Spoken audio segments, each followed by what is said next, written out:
All right, here we go. Today we have a man that needs no introduction. LaVar Ball, welcome to Vlad TV. Vlad, what's good, man? Happy to be here, my man. Thank you. We're in Ball Estates right now. Yes. And after this, we're actually going to take a tour of your massive house. Most definitely. But this is our first time sitting down, so I want to get into your whole story. I want to start in the very, very beginning. Yeah. So you grew up in South Central. Yes. Okay. So what was South Central like in the 70s and 80s? Well, like I said, I'm big with family. Everybody knows in South Central was a lot of gangs out there, the Crips and the Bloods, and so it's pretty rough out there. But it wasn't really rough for me on the fact that I had 4 brothers and 2 sisters, and my mom and dad was in the house, so we good. We had our own damn gang, enough for us for that. So I never went to a side where I was like, oh, I gotta be in this gang to be either validated or just to have family. I already got my family. And, my mom and dad instilled great things in us, so we good to go. But being in that environment, though. Yes. You talked about this. You had friends who died or went to prison and so forth. Yes. But what do you think was the most traumatic thing that you experienced during that time? Really, nothing traumatic. I got too many brothers and sisters to really worry about that. That was my friends and stuff, and stuff happens, and I get it. It's part of life. Yeah.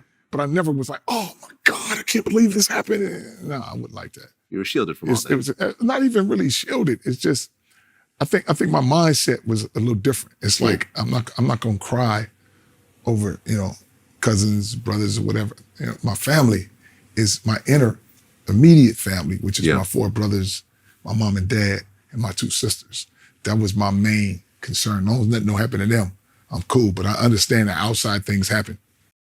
Right. And you came up in a 2-family home. Parents stayed married the whole time. Yes. Not something you always see these days, not gonna regardless see that in the hood. of the type of family. Yeah, most definitely. So I consider that a blessing. Both my mom and dad worked, and I see what they did. And people always ask me, they say, well, were you influenced by your mom and dad to have your own brand and stuff like that? Not really. It's like this. I see what my mom and dad did, working hard all their life. That's not how I want to do it like that. Yeah. I want to have ownership in something. And I see how, the little sound kept them doing what they do. What I mean by the sound is the alarm clock. Bing, mean get up. Bing, go to work. You hear a buzz or something at the job, say go to lunch. I don't want to be on that sound thing. Yeah. So I'm like, I'm gonna be this big baller. I'm gonna do my own thing. So, but in order for me to do my own thing, I have to set it up the right way. I just can't be like, well, I don't want to work for nobody and don't have a job. Right. So there's a difference. So don't try to be tough and be like, I'm not going to conform to what everybody else is doing and don't have another plan to do something else. So that's why I said having the triple Bs, I always tell people, they be like, whether the brand is good or bad, I still have a brand.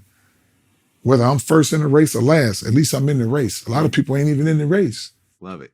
Love it. Okay. So at one point you go to Canoga Park High School. Yes. What made you move from South Central to Canoga Park? That's the Valley. Yes, I went to the Valley. I started going out to the Valley when I was in the 3rd grade. My mom and dad shipped me out there to we got bused out there from the hood all the way to the Valley. When I was younger, 3rd and 4th grade, man, I wouldn't, the homework and stuff was easy. So I wouldn't even go to school all the time. So, when they shipped me out there, wasn't no places to hang out or nothing like that. I'm just out in the middle of nowhere in the Valley. And from the 4th grade all the way through high school and stuff, we just stayed out there. And the curricular was a little harder out there. In the hood, I didn't have to study for that stuff. It was just easy. So instead of me just hanging out at liquor stores and not going to school back and forth, because they'd try to call my mom and dad and say, LaVar's not in school, but I just unplugged the phone. You ain't gonna never catch me because it's 7 kids in the house. Okay. So how the heck, by the time you call, too late. So by that time, you know what, real smart. I'm glad, my mom and dad was like, okay, you need to learn more. We're gonna ship you out here. It's good. Okay, so in high school, you played both basketball and football. Basketball, football, track. I did whatever sport, whatever season it was. I was just an athlete. Okay. What was your first love? What sport? I didn't have a first love for a sport. Everything. I just play anything from baseball to football to track to diving, whatever. That's why I tell folks I was a big baller, was a hell of an athlete. I do it all. Okay. You were actually the quarterback on your football team. Yes. Okay. But later on, you switched from that position. Why not stay with the quarterback? Well, here's the thing, man. My coach, he took me from the quarterback spot and said, this is what he told me. You throw too hard. You throw too hard. Yeah. Okay. The receivers can't catch it. So then he made another little white kid a quarterback. He only could throw 10 yards. But he throw 10 yards, then me and the other running backs and me, we run another 30, 40 yards. So at the end of the day, he get 200 yards passing. But I'm out there, so now I understand the political part of the game. Meaning what? Meaning what? If you're out here and predominantly white, that's how they want it to go. So they didn't want a black quarterback. They didn't really want a black quarterback. And this was before I saw that we had a you know how you practice and you do the other team's plays.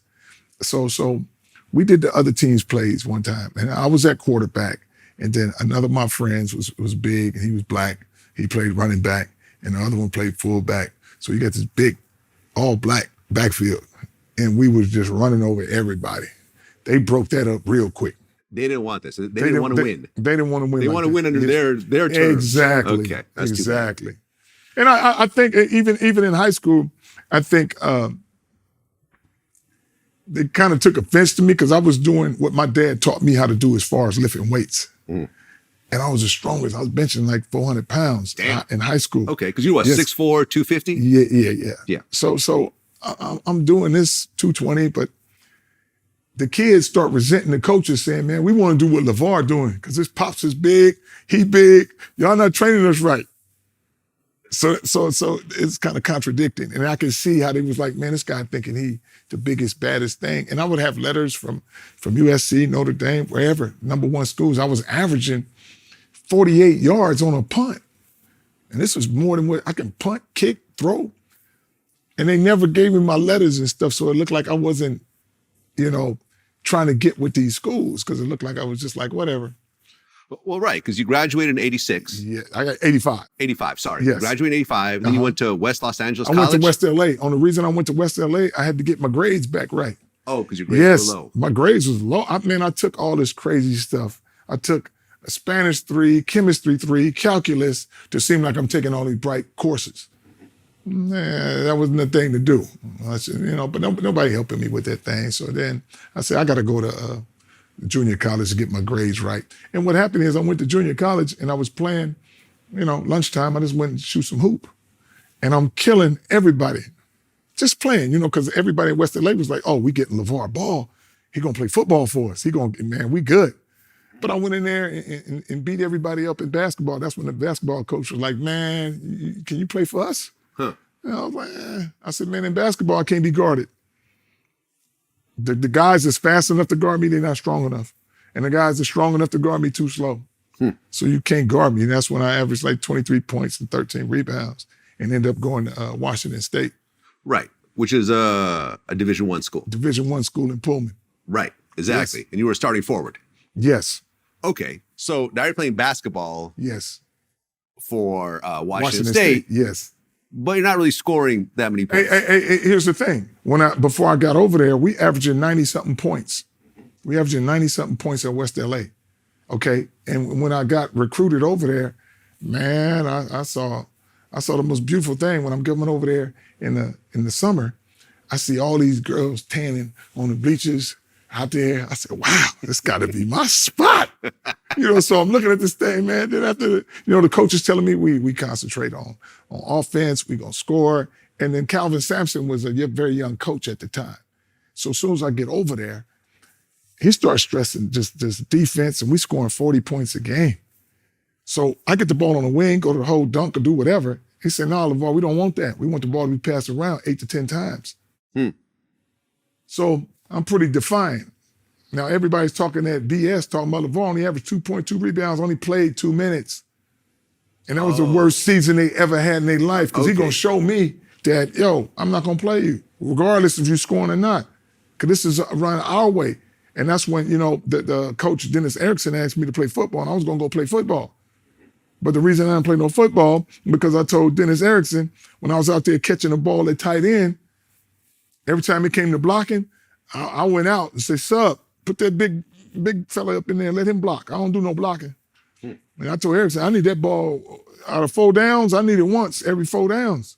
If you can't do that, I'm out.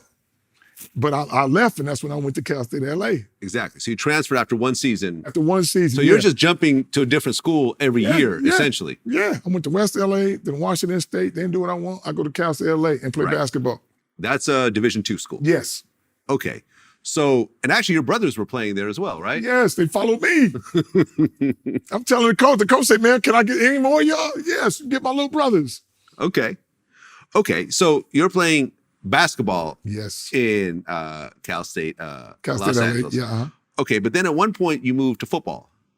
What happened was I was playing in the summer pro league for basketball up at Loyola.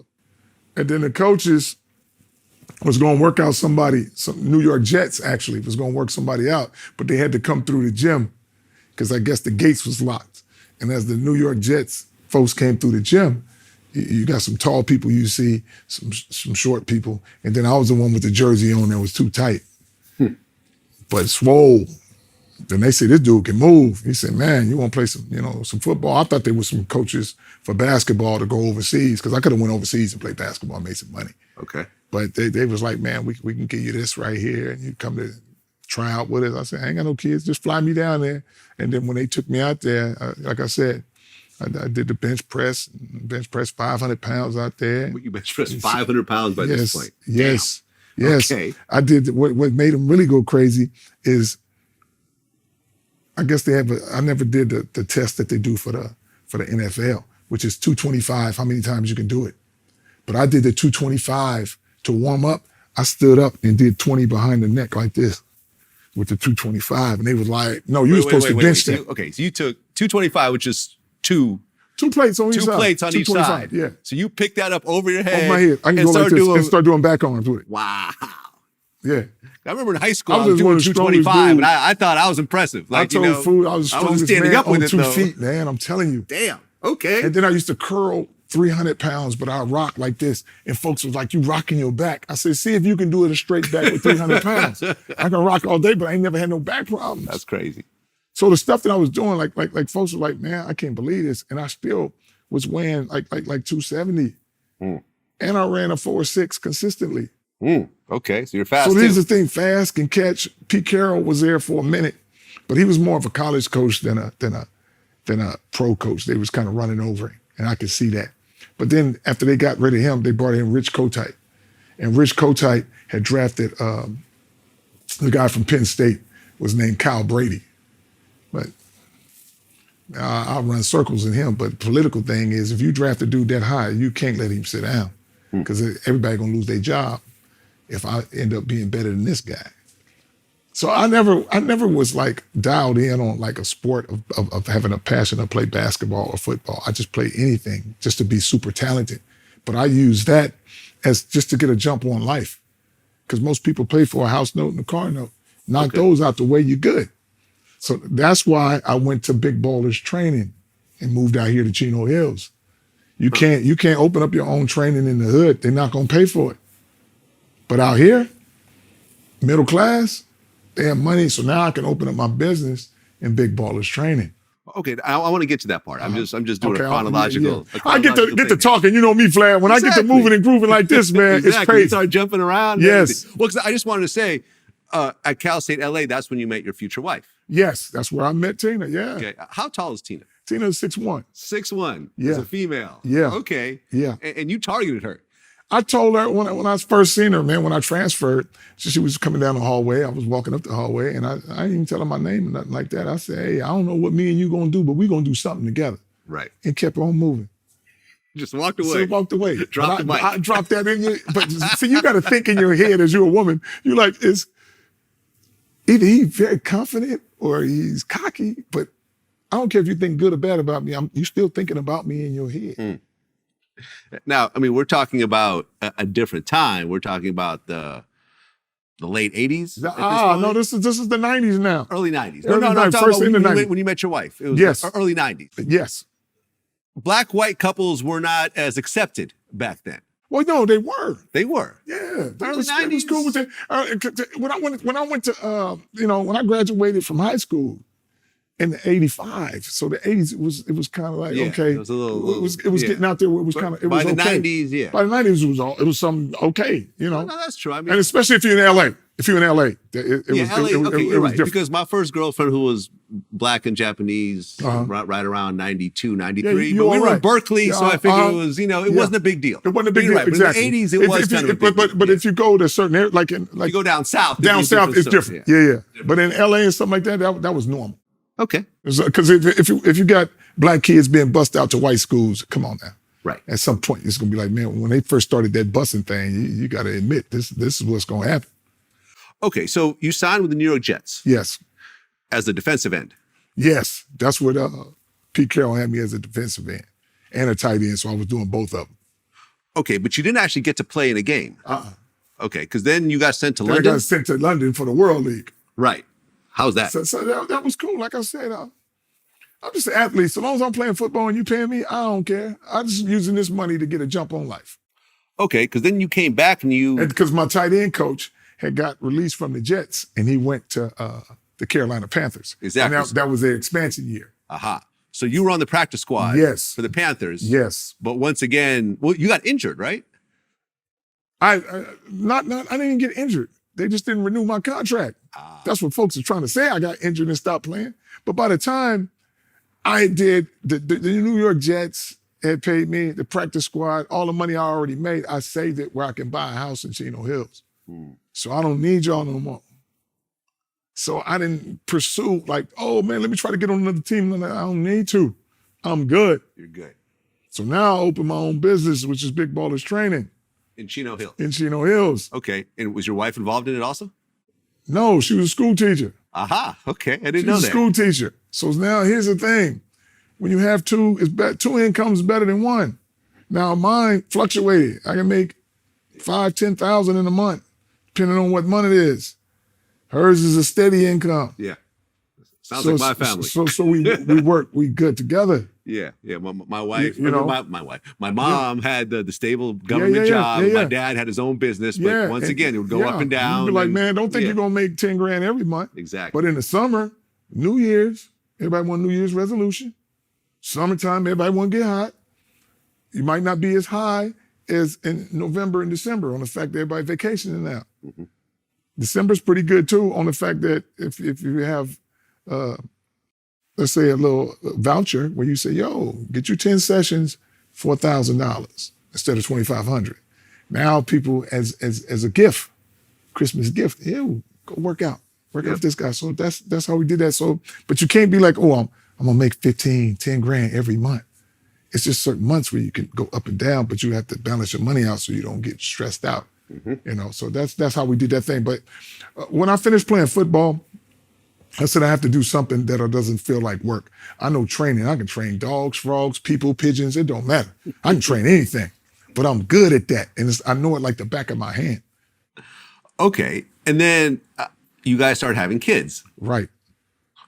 Lonzo, LiAngelo, and LaMelo. Yes. How far apart? Was it like 1 year apart each kid? Well, see, having Tina, which is a Caucasian woman, you can't pop them out like that. So I try to have Lonzo and Jello in the same year. Missed it by a few weeks.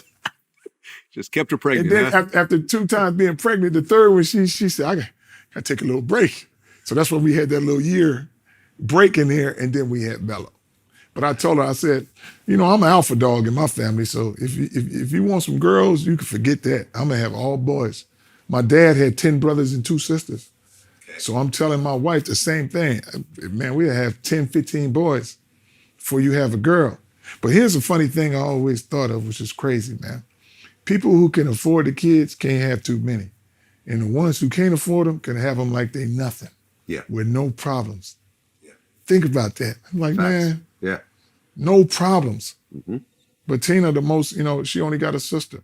The family ain't too big. A sister here, brothers here, but my family's is big. But if I could, I would have had 5 of them. But she had like 3 or 4 miscarriages before she even had Lonzo. Sorry. So no, it ain't about that. I'm just saying, I understand that I can't have a lot, but I at least gonna give you 3. I don't care how we get it. I need 1 down the middle and 1 on each side. Okay. And when the youngest, LaMelo, reached 4 years old, that's when you started training them. I've been training them boys since they've been 2 years old. Okay, so even before that. Before that. Okay. All my boys are potty trained before 10 months. Okay. You talking about some training. Talking about some athletic training, but I gave them the ghetto Olympics. What I mean by that, in the living room, I didn't have no couches and stuff. I had a table. Let them jump off the table and see if they can land on that mat without falling down. Okay. Catch some passes. Like I tell them, I make them jump off the stairs, and you jump off the first stair onto the mat. Jump off the second stair and keep going up, high as you can, and jump. And land So on they your would feet. hurt themselves along the way, Man, but you can't hurt yourself. We got padded mats down there, but everything was competition. Okay. I have them hanging on a pull-up bar, see who can drop first. So they was very, very competitive at an early age. And did you choose basketball because you could have them play basketball earlier? Because with football, you have to wait a little bit longer, right? Well, no, it's not even waiting. It's like I had them playing football, baseball. They're so good at basketball. Now, basketball is a game of length. I'm long and Tina long. So guess what? When they was playing flag football, I was just calling plays from the side. They got audibilized and was killing people. They was playing guys that were 10, 11 years old, and they was only 6 and 7. But they can catch, and they can throw, and they're very smart. So I give them 3 plays, and they audibilized. They thought we was cheating in the little flag football league. But in basketball, you could be 6 or 7 years old playing against guys that's 13, 14. If you know how to shoot and your mind is good, smart. I had my boys playing at such a fast pace when they was young. When Lonzo was 3rd grade, Jello 2nd, and Melo was kindergarten, we was beating up on 7th and 8th graders because we was playing so fast and shooting threes and pressing the whole time. So my boys never got tired. I got tapes of that thing where they was just murdering everybody, and they always played up so high. And a guy of mine, one of my friends, allowed my boys to play. All I had to do is sign a waiver to say if they get hurt or whatever, because nobody would let them play, especially in Chino Hills. They would not let them play so high up. They was like, they might get hurt, this and that. So I had to go to Ontario and Laverne to play against some ghetto kids and some little ghetto leagues, but it was tough. Because my thing has always been this, which people don't understand. They say, my kid is the best 4th grader in the world. I'm like, so?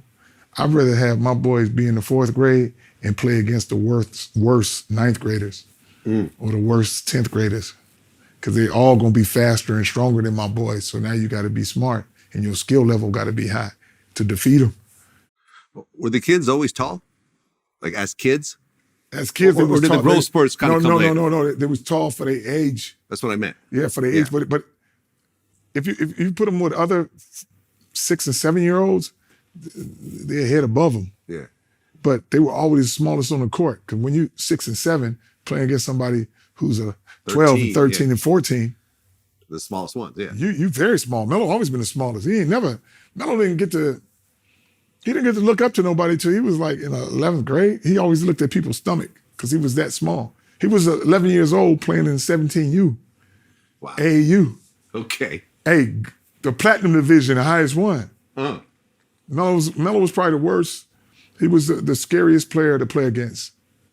On the fact that, let me tell you this, Lonzo was running my teams as a 13-year-old, as a 14-year-old. He running. 14, Jello 13, Melo 11. And we playing in the highest 17U bracket, which all the college coaches is there. And you got 5 people on the floor. Somebody got to guard Melo. If you have you 6'5", and Melo bust your ass for 20-something points, the guy trying to give you a scholarship be like, you can't even guard an 11-year-old. Somebody got to guard Melo. It's just like being a boxer and somebody come off the street. Yeah. They got a chance to knock you out. But if you don't give them that chance, you're good. But if they come off the street and just knock you out, they have nothing to lose, they knock you out, they winning. So what I'm saying with Melo, somebody had to pick him, and it goes, and he leaks out every time. And then after a while, you're like, somebody get him. And he just making you look silly. And the guy, like, if you can't guard an 11-year-old, how am I gonna bring you to my university? Well, for example, Lonzo was a star at Chino Hills High School. Were any of the kids? No, all of them were stars when they got there. Well, I'm saying, but first, it was Lonzo. Lonzo was the freshman first, yes. Exactly. Did any of them play in the McDonald's All-American? Lonzo did. Lonzo did. Yeah, Lonzo was the only one. Okay, how did he do? Lonzo did. I mean, he made everybody better. I think he might have had, I don't know, he might have had 4 or 5 points, maybe 6. But he made everybody else look so good that all he was talking about was Lonzo. But why didn't the other kids go in the McDonald's? Well, Jello should have been in the McDonald's All-American, but, you know, the way the voting goes and they pick these other players. And how you don't pick us, Jello, and Jello won 60-something games in a row. And he was the number 1 team after Lonzo left. We was the number 1 team in the nation. Nobody ever beat us until we lost back to Oak Hill. Jello led the state in scoring 37 points a game. Okay. How you do that off the number 1 team and you don't make the McDonald's All-American your last name Ball? Yeah, I don't know, man. I don't know, because usually, I mean... And that's why I told him that thing is not even a McDonald's All-American no more. I call it the Jack in the Box game. Now, check this out. Then the next time, you don't even pick my son. You don't even pick Melo. Melo did something you ain't gonna never be able to do again. Go to high school, go overseas, and then come back to high school. Yeah. Come back to high school. Now let me tell you the narrative on Melo. This is probably not even out before. Melo got to go back to high school for 2 reasons. He want to go back to high school, but also the narrative was like, we're not going to pick Melo in the NBA if you got him out of high school, LaVar. Because then the narrative looks like, okay, he was a dropout and we drafted him. We ain't drafted no dropouts. That's a thing? That's it. Can you imagine if Melo would have got drafted? Out of high school. Out of high school, and then I take him out to 10th grade to homeschooling. Yeah. Now folks gonna be like, NBA be like, no, we're not doing that. So he had to get his degree from Spire. So he had to go back to high school to get his diploma. Okay. Now we can put you back on the draft board. Because he was killing people at 16 overseas, grown-ass men. Yeah. And then you put him back at Spire. It was like, this is so easy, man. You want me to play high school? And then you don't put my boy on an All-American game? You don't have to. You know why? Big ballers say I'm good. I create my own, triple B. Okay, so then in 2016, Lonzo goes to UCLA. Well, all 3 kids announced that they would go to UCLA, even as in junior high. But if you don't do Jello right, with the stealing of the glasses, now you say he can't play. We'll talk about that. Yeah. But I'm just saying, if you don't do that son right, I snatch him out of there. I'm taking him out of that situation. So if I take this one out, you think I'm gonna send the other one there? Yeah. I'm not giving you no love. I'm taking all my boys. Well, initially, what was it about UCLA that made all 3 kids want to go there? Hey, because they didn't pick us, we picked them. Right. I'm telling my kids like this, man, check this out. Go somewhere where you want to be if things ain't right. If you got an ankle, knee problem, whatever. All you got to do is drive up the freeway. UCLA, we don't need it. My boy could have went to Connecticut, Duke, or whatever. We're not from there. There's also USC. Yeah, you know. But if you want USC, that's not too many people coming from there. UCLA, the biggest one.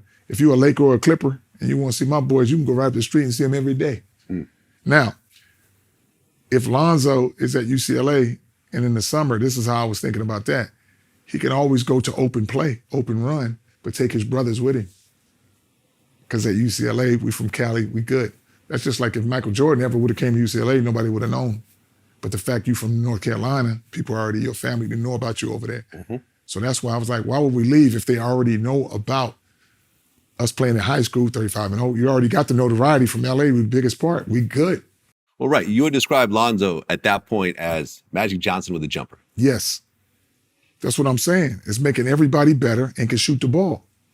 Lonzo, that's always been his gift, is to make everybody better. That's been his gift, no matter. Everybody look at the points, the rebounds, this and that. Oh, Lonzo hurt. I don't care where he go. He gonna make everybody better. Well, I remember in an interview around that time, you said you guarantee the UCLA will win the 2017 NCAA Division I tournament. Yes. They ended up losing to Kentucky. Yes. But he pulled a hamstring, right? Pulled a hamstring, and okay. He said his hamstring was a little tender, so he couldn't go fast. But you got to understand this, and let's let everybody get on the right track. My son went up to Kentucky and whooped that ass at their place. He was going for that title. Because I told him you only got to win 4 games, son, and you're going to win. He was on his way. What derailed that? I'll tell you. Everybody talking about Fox like he did all this. Lonzo busted his ass the first time at his place. So don't talk about 39. But you got to understand, my sons are young. And being sheltered from Chino Hills, you don't understand the dramatics of certain things. So you can't respond to them a certain way, like a dude from the hood would. So when your mama, you thinking she gonna die, your mind ain't even right. He didn't even want to play in the tournament. I said, son, go ahead. Let me tell you this. That's your mama, but that's my woman. I got her. What was going on with the... Tina had a stroke. Oh, that was around that time. Just before, yeah. Right before. Okay, got it. Right before the playoffs and all that stuff. Man, come on, man. Yeah. And then the way it was told to him, it was kind of raggedy, which is one of his cousins on Tina and them side called Lonzo while he was at school and told him, your mom's about to die. Oh, damn. Yeah. I was going to tell him the same day because Melo and Jello had a game and Lonzo was coming to the game. And that's when I was going to explain, I just got out of surgery with your mom. She had a stroke. She's going to be all right, though. That's when I was going to give it to him like that as opposed to hearing it because Lonzo's manager right now had told him, he said, man, LaVar, he out here balling like he can't stop crying.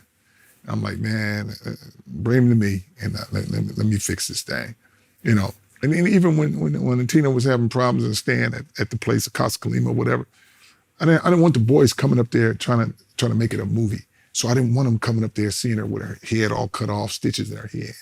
Let me do this. Yeah. I'll let you see her when I get her home. That way we know she's home. So you guys keep playing basketball. And I said, sometimes the Lord puts certain blocks in front of you to see if you're going to keep going. And that's what the boys were strong enough to believe in me, that I got your mom. Don't worry about it. So go ahead and keep playing basketball, because she would be like, man, go ahead and play. Don't sit up here rubbing her hands. I don't ever want to play no more. I gotta say, no, I understand. People want to see y'all coming in the hospital and making that story. I don't want y'all to go like that. Well, you made a comment after the Kentucky loss. You said, realistically, you can't win no championship with 3 white guys because the foot speed is too slow. Yeah. People are upset over that. You gotta be. I would be too. If they told me I can't win with no black guys, if that's my race, I'm gonna be mad. But don't be mad at me because I'm truthful. Right. Brian Mazik of Forbes said that was just plain racist. Plain racist? What you call it racist on how you look at it. You call it racist on how you look at it if you want to do it. I can't be racist and I got a white wife. How you gonna be racist like that? Mixed kids. I got mixed kids. I'm like, man, you got black folks and you got white folks. But I'm like, you want to try to call me racist because it's too positive on a thing. And a lot of people can't say that. But it's true. Why is NBA 90% black? But how you going to win a championship? You can win in the early 40s and 50s when you don't allow these black folks to do what they do. Right. Because you look at it like this, man, if you take all it's just like back in the day, they wouldn't allow black folks to play with the white colleges. And so they said, man, these guys are super fast. They super there. Let me get 1. Let me get 2. Let me get 3. But it's just the foot speed. If it's real, it's real. But if you want to be sensitive on the subject and be like, oh, man, he's racist, he said I'll never win. Okay, well, go ahead and win and prove me wrong, then we good. But even if you prove me wrong, it don't even mean nothing. Because I'm going to go eat and take me a nap or do whatever. It's not a big deal. Okay, so 2017, the NBA draft. Was there a reason why Lonzo didn't stay an extra couple of years? Or the plan was always 1 year straight to the NBA? All my boys I told them all of them going to be one and done. One and done. Okay. Why? We're trying to get to the quickest to play the highest talent. We're trying to jump from that. We're not trying to sit there and wait. Okay. So, the NBA draft in Brooklyn. You actually got booed by the crowd around that time. Who got booed by the crowd? Did you get booed? No, that's what they say. That's what they say? Go back and see that crowd. I'm hollering for me. Sure, why not? But people try to create these narratives, man. Right. Like they be like, oh, LaVar, the struggle is tough. And I kind of sad on all the hate you get. Let me tell you what, I walk on the street, man. Don't nobody come up to me and be like, LaVar, you an asshole, man. Everybody on the street show me much love. But you got these certain little media things here and there where they try to create a thing with me and be like, oh, this is over, or they don't like it. No, that's just them little folks right there. Yeah, I can relate. Yeah. Everyone thinks I'm hated. Yeah. I walk down the street and people Man, want to take pictures with me. And thank you. Same tell me thing. how much they love my Yeah, interviews. yeah, but I'm like, man, it's a certain few that's over there that say, but you want to stay. I couldn't get booed too much. They was happy that my son was there and I was there as a family. Second overall pick, Yes. the 2017 NBA draft. How did it feel? And he went to the Lakers, your hometown. Was that in the plan, or was that just by chance you think it happened? How could it not be in the plan? I'm that good. That good. The fact that if I got my son looking at you, he at UCLA, you in the Lakers' backyard. Lakers is doing raggedy. Any top pick going to a raggedy team. My son going to LA. If you don't pick him. Now this was somebody who told me something, who told me something, who told me something. Word on the thing was, man, we're not going to renew the contract for the TV rights for the Lakers if you don't get this boy Lonzo, who in your backyard. That's what you heard. That's what I heard. Okay. So now I can really talk crazy. I guarantee you my son go to the Lakers. Okay. Well, because Kobe Can retired. you imagine if they didn't pick Lonzo and he in their backyard? And the best point guard? Yep. If Magic was a coach, my son would still be there. Well, Kobe retired the year before. Yeah. That was unfortunate. You have nothing. No, that's good. It's okay. Well, it's good for you guys, but I mean, I'm sure My Lonzo thing would is have. this, he was too old now. Yeah. Let Lonzo do his thing. You had made a comment. Lonzo doesn't need advice from Kobe. I'm not following anybody. Right. He don't. But was Kobe trying to kind of No. mentor you guys, or no? Why I need mentor? Let me tell folks, I always say this. Don't try to mentor my son now after I got him there. Where was you mentoring him when he was 5 or 7 years old? Or 10? Come mentor him now before he's a superstar. Or before where you can get some light on. Mm-hmm. Don't come trying to train my son now. Well, I remember you made a comment around this time. You said that Lonzo is a better player than Steph Curry, Yes. who was the MVP the last 2 years. Yes. Stronger, faster, shoot better, put him in the right predicament. Let's go. Longer, younger. Just the notoriety they got. See, like I'm gonna go back to, with the Lakers, Luke Walton, I'm the man. Kobe ain't here. I'm the coach. Mm-hmm. I'm loving it. Man, how the second game Lonzo go for damn near triple-double in Phoenix? I thought he was gonna let him loose and let him do his thing now. Lonzo and me, bigger than Luke now. That's why he mad, sensitive. Because I'm telling him how to look at everybody that was on that team, and I said what they were supposed to do is doing that now. He tried to make Jordan Clarkson goddamn point guard. Taking away Lonzo's minute. That was dumb. I said he the best 6-man off the bench. Now he in Utah, 6-man off the bench doing his thing. Let Julius Randle run free. He's the strongest and the fastest. Let him be a bull in the china shop. He like Lonzo too. Let him run out there. Now he over there in New York doing what he do. Same thing with Ingram. Everybody is in their right spots and being very successful. Only person that ain't in the right spot, who I was talking about, tell me where Luke Walton is now. No idea. I know nobody knows. No idea. But he couldn't coach, like I said. I said, y'all got food because he was standing up in San Francisco with Kerr and be like, oh. And then they'd say, oh, LaVar said, Steve Kerr can't coach. Hey, man, just because I have my opinion and I know what goes on and I know how to see things. Did we get a medal? Who was the coach? We didn't get no medal? I hate being right all the goddamn time. We'll talk about all that. I know we're going to talk about it because there it is. There it is. Okay. Was there around that time that you asked for a $1 billion shoe deal? Of course. For your 3 kids? That was the best deal they ever could have did. Gave us the Ball family. Can you imagine giving the Ball family $100 million for 10 years? You'd be winning.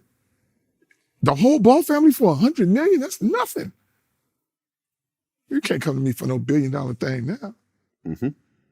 Well, I remember this. Correct me if I'm wrong. So I remember you announced that you wanted $1 billion shoe deal for your 3 kids. Mm-hmm. And didn't your home get broken into like right afterwards? Was it? No, I think it was before that. The home got broken in before that. Before that? Yeah. Okay. Because they was in high school. Okay, the boys were in high wasn't school. This house? No. No, they ain't breaking his house. Are you crazy? No, you can't even get in the gate around here. This is a gated community, man. We was on the corner and they knew we was watching a playoff game with my boys, and that's when they broke in the house. I've had my house broken into in high school. They did Horrible feeling. Man, that's Horrible. But that was the few months I didn't have no damn dogs. I've been having dogs all our life. I got Rottweilers too. Yes, and before that, best dogs for the house. Man, by the way, for anything, my Rottweiler bark at anything. Will attack whoever. Yes, I mean it's a beautiful thing. I love my man. dog. I love you. You hear mine out there doing their thing. Yep. But that's the first time we didn't have one for like 3 or 4 months, and then we got some more. But it's okay. Things happen. Well, around this time, you made a comment. He said, "Back in my heyday, I would kill Michael Jordan one-on-one." Easy. Too fast, too strong. There's nothing he could do. He weighing 210 pounds. I'm weighing 270 and can jump fast. I'm just going to bag him in, push him off his feet. He's like a little baby to me. And give him a jump hook because I was skilled with either hand to do a jump hook. That's all. You can't block no jump hooks. Well, you went on First Take. You and Stephen A. Smith went at it over this comment. I call him the Rudy Poo. Now, I call Stephen A. Smith a $3 bill because he faking it. I don't know what. That's why I call him the $3 bill. People think I like him. I don't like him. He think I like him. I'll be like, no. But you want to talk crazy. This is my thing. He talks crazy, but then I like the father. No, you don't. You talk bad about my sons. You talk bad about me. And then with all due respect, I like him. No, don't say nothing crazy and then try to backpedal. Yeah, I don't like Stephen A. Smith either. No, I don't like the first that boy time at all. I actually met him, it was at a Jordan party in LA. We were waiting in line for the bus to take us back. Michael Jordan walked by, he was, waved to him and everything else like that. And I turned around, I'm like, oh, Stephen A. Smith. I'm like, oh yeah, we cover you a lot on Vlad TV. You know what he said? Everybody does. See, yeah. Just a straight asshole. Yeah. There's an asshole way to answer. Like, motherfucker, not everyone has 100 million subscribers. He's faker than a $3 bill. His biggest thing was with me on there. Nobody remembers him saying nothing but me and him going in. And they would have me more to come on there and be like, yo, but I'm not going to help him no more. Nah, I don't even want to go on your show no more. I don't want to do nothing. You go ahead and do your thing. Yeah. You conform and you're going to do whatever. But hey, you're the last one. At some point, they'll fire you. Because a lot of folks who talk that trash about me, like I told them, you employees. From Jason Whitlock to Jeff Goodman to all these guys that was on ESPN, everybody who came at me, you ain't there no more. Charles Barkley said, I just don't like the guy at all. Yeah. Speaking about you. And here's the thing, I don't like him at all. He used to be my favorite player until he started talking foolish. And when he got old, growing up, that was the guy you looked up to, right? Man, I ain't looked up to him. Well, I mean, in terms of basketball because he was light-skinned, strong, and played wild. That's why I like his game. That's why you liked him. But when you get on TV, you start talking about, oh, he an idiot, he this. I'm like, man, don't tell me nothing about no family because you don't know nothing about family. You got a daughter, and folks, you was talking about on TNT, you talking about your dogs, Yoo-hoo and Boo-hoo. What about you talking about your damn kids and your wife or whatever? No, you ain't doing that. You ain't no family guy. And don't talk about my boy stealing glasses or doing nothing. And you was a drunk back in the day and a gambler. So don't tell me about the bad things that you've done and try to act like you somebody now. You're not that person, dog. So I don't like you at all. I seen him at a game when Lonza was with the Lakers and he was going to commentate or whatever. He tried to come at me and shake my hand. I looked through him like glass. Oh, you wouldn't shake his hand? I wouldn't shake his hand. I walked right by him. Like, nah, man, come on. So on the camera, you're going to talk crazy, but behind the camera, we supposed to be buddy. I'll never come in with Charles Barkley. Nah, because I don't have to. Well, Kenny Smith actually defended you. He said that actually Charles Barkley's wrong about you. Yeah, well, he knew, because Kenny Smith, we played against his AAU team. I ain't did nothing to these guys. Yeah. Shaq's and all them. I ain't did nothing to them. Now, Shaq's kids will say hi to me, but I won't say nothing to Shaq because you want to talk crazy about me. I don't. Wait, Shaq talk crazy about you? Well, he had his little diss track and then LaVar charging too much for the shoes and this and that. If he was a real big baller, he would do this. I've already done this. I'm like this, Shaq. You're still an employee. Shut your mouth. You don't have a brand. Because the last time I checked, Superman was a white dude with a cape. He does own a lot of companies. He owns a lot of business. Let me tell you this. You don't own nothing. You partner up. You don't own anything. You have to invest in somebody else's. You have to invest in Papa John's. You have to invest in all this General and all this stuff. That's not your stuff. And you know when you're going to find out? When you ain't the owner? When you leave this earth and it don't go to your family. You're going to be really mad. I know who else going to be mad? Michael Jordan don't own Jumpman. No. When he go, you think it's going to go to his family? He did own the Panthers, though. All that stuff going back. He did sell it, though. Okay, so then next year, LiAngelo Ball Yes. He goes to UCLA. Yes. He goes over to Shanghai, China, Yes. and things go bad. Things don't go bad. He just throws some glasses. Made a mistake. One thing. Right. He was at a store with He was his going to pay teammates. for it with his card. The card didn't work because he didn't tell him he was going to China to use the card. So they... Oh, yeah, yeah. When you go overseas, sometimes it thinks it's a so scam, they yeah. convinced them, like, nigga, we took these. Well, you go ahead and take these. Right. He Out of all the things, Jello ain't did nothing wrong. Then all of a sudden, you do something wrong overseas. It's one mistake. It's not a big deal. That's why I tell people look at me like, oh, you said stealing ain't a big deal. Well, let me tell you this. I've seen people get shot, pistol whip people, and do things like that. My son didn't go in there cussing, motherfucker, give me the gloves and all this stuff. He just went in there and made a mistake at the wrong time. So you can't kill him like that. So I felt he did enough punishment being over there, not being able to play and come back in 2 weeks. And now he go to UCLA and they take his meal card and they tell him he can't go to the gym anymore and he just got to go to class. I'm like, hold up. Well, right. I mean, listen, I got caught stealing sunglasses from Walgreens as a kid. We all have done dumb shit as kids. Yes. So I don't blame him for it. You know what I'm saying? We've all made a done mistake. But here's the thing, too. I don't mean to cut you off, Vlad. Go ahead. Why would I, if everybody jumping on him and telling him, oh, you should have never did this, you're bad for your family. If you're already hearing all this, why am I going to jump on that same boat? Yeah. You did what you did, son. Okay. But check this out. Sometimes I tell him this. If you don't do what you do, son, then I don't do what I do. I don't go overseas with the big baller brand. I don't take you out of UCLA and find all this other stuff to do, that the world is much bigger than just the US. So you had to take a step back for the big baller brand to go forward. Even though it was negative, now everybody knows about you, globally known. We're known, and it's like, I don't do these moves. Maybe I just go in there, okay, give Jello, Melo, Zoe, endorsement deal. Let's leave it at that. I got my money. Now I don't have big baller brand. I don't do the JBA league. I don't do none of this stuff because we already got money. I'm just sitting back now. But by Jello doing that, allowed me to say, you know what? Let me create my own league so my boys don't have to go to college. Let me do this so now Melo's thing is different. Well, listen, stealing some glasses in the U.S. is a slap on the wrist. The problem was that he was in China. Yes. Which is a communist country, which is a whole different set of rules. Yes. You can't say fuck the president in China and expect to go home that night. Yeah. You know what I'm saying? Exactly. It's a whole different, you can't have Google in China. Google's illegal in China. Yes, they got 10 cents. Yeah, exactly. Exactly. So he was actually facing 3 to 10 years in prison. I mean, as a father, were you a little scared at that point? Because this is not America. No, ain't got to be America. Let me tell you this. You better have some people over there that can do something for you. So you have to align yourself with Chinese. You feel me? So we already got boots on the ground. And when you hear from my son, it's not like he's a vengeful, got a history of being bad, and he ain't never missed a class.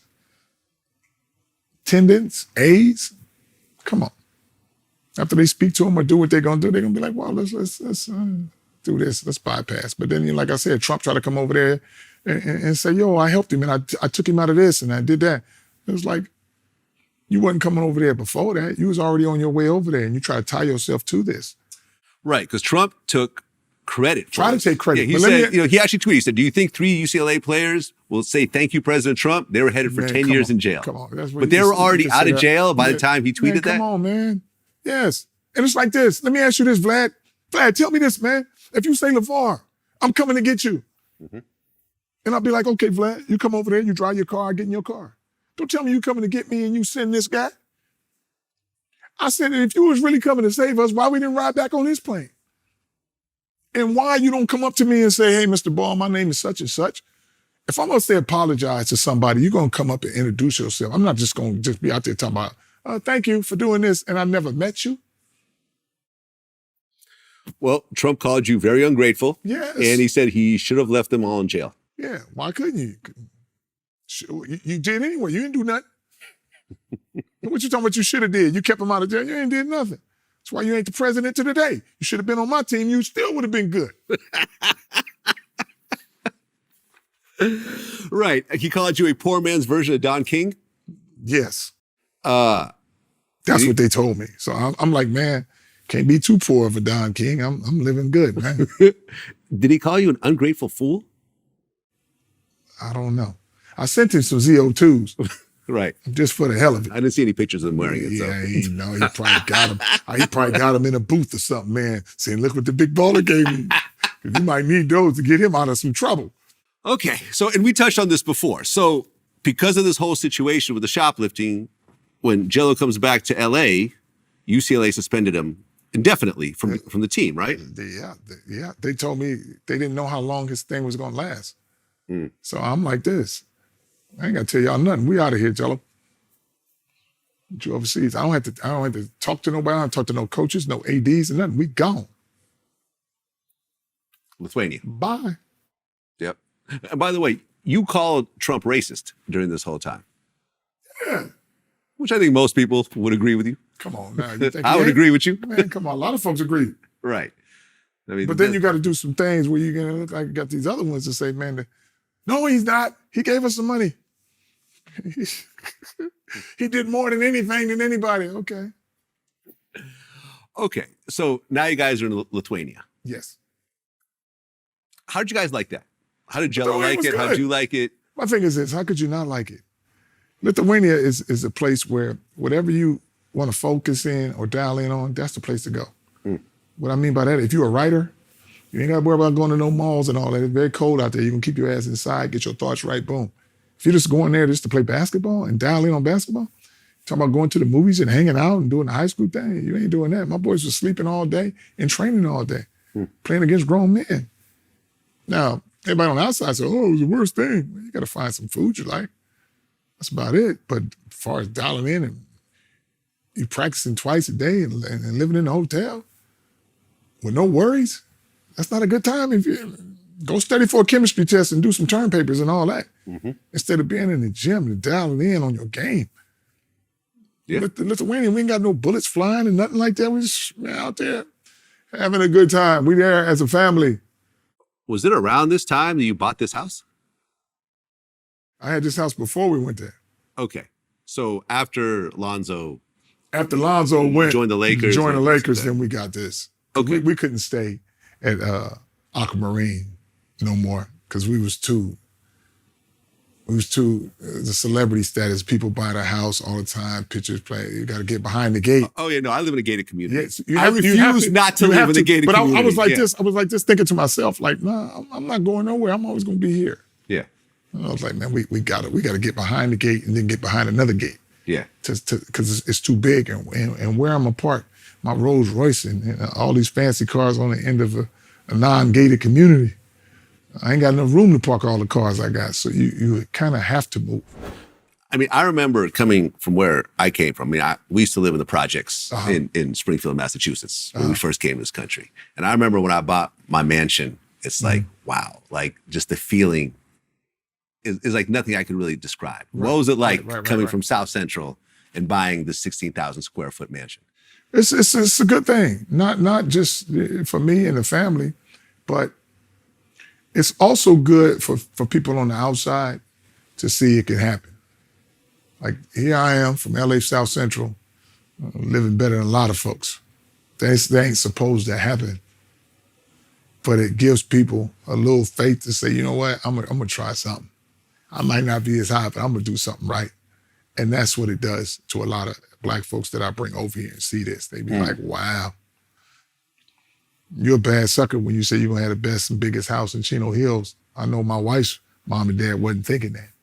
Until now they see it now. They be like, this sucker right here said exactly what he was gonna do.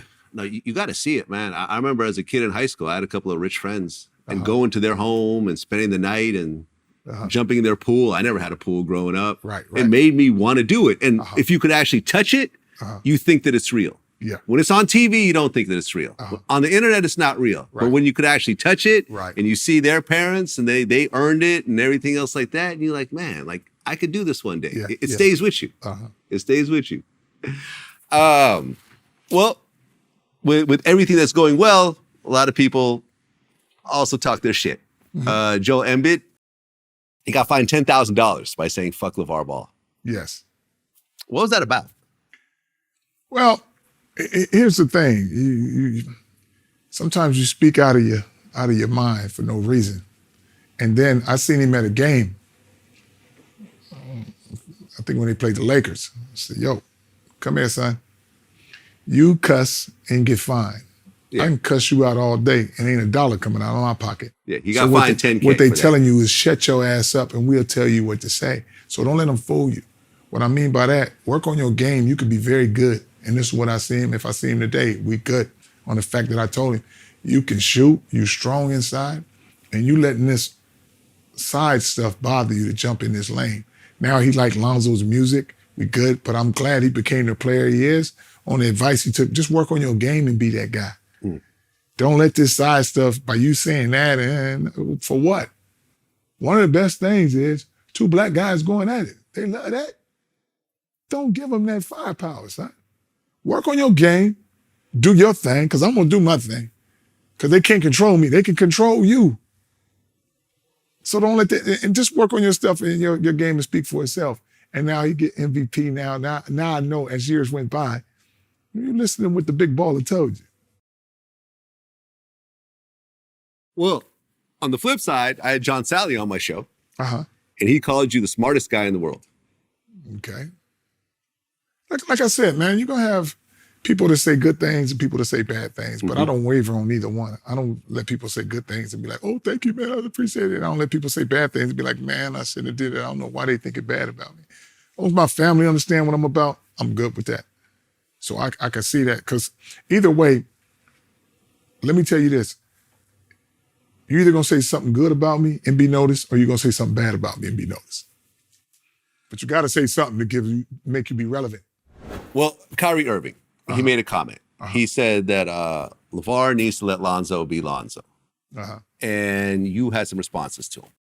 You said, maybe you don't have the relationship that me and Zoe got. First of all, your mom wasn't there, so something's got to change right there. Right. It's not the same. Lonzo can come home and see his mom and dad all the time. We've been together. Most people with this talent usually has a single parent, not 2 of them together.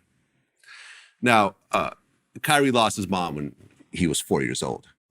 And he actually had a daughter during that time. He had a kid. So he does have a child. But some people felt you went kind of over the line with that statement talking about his mom. I'll talk about anybody. Who cares? My thing is this. I said what I said, and I'm like, man, don't give me no fatherly advice. You say you had a daughter at that time, but where's she at now, or what you doing with her? Pay attention to that. Don't worry about how Lonzo should be, and I should let Lonzo be Lonzo. Maybe your dad let you be who you are, and that's why, however you are, that's why you like that. So don't tell me, I have no advice from no youngster. And get your own, and you advise them. There you have it. That's it. It's like but you know, people going to run with this thing and say, no, you shouldn't have been talking about his mom. I'm not talking about his mom. I'm just saying, if you don't have 2 parents there, I don't know whether somebody got sick or got killed or whatever. But I'm saying you're not advanced enough in life to say, LaVar, just let Lonzo be Lonzo. Raise your kid, let your kid be who they want to be, and they run you, that's fine. If they don't run you, that's fine. But don't come on this side trying to give no advice to the big baller. Listen, I've always been a fan. If you watch any of my interviews, whenever your name would come up, I've always said, hey, man, I think most people would like to have a dad like LaVar, who's super, motivated, super involved in what they're doing, give up part of their life to invest into their kids' lives. But here's the thing, too, where people don't understand, Vlad. I ain't giving up nothing. They say, man, the struggle, I know. Sacrifices I made, none. I had these kids because I wanted them. Yeah.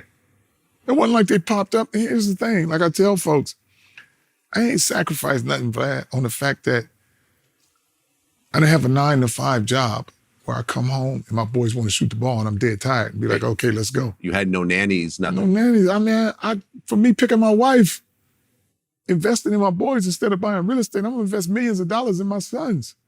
People used to tell me back in the day, I said, man, I got 3 lotto tickets. I just ain't cashed them in yet.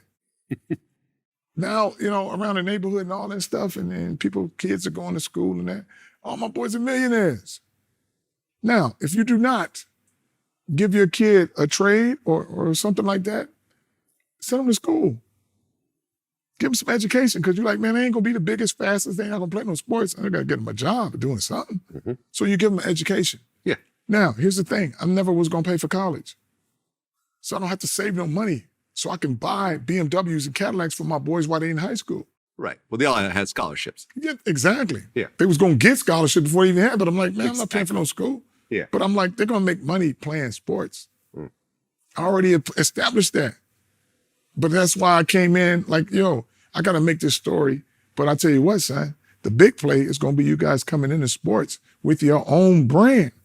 It's never been done before.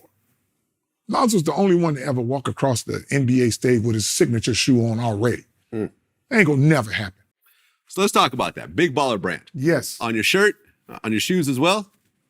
Come on. Can we get a little? Come on. Can we get a little zoom in on the shoes? Come on, man. Come on now. I haven't seen these before. These are coming out. These are new right here? Yes. We got the exclusive on these? Yes, exclusive. They're not even out yet. They'll be out at October, end of October. End of October.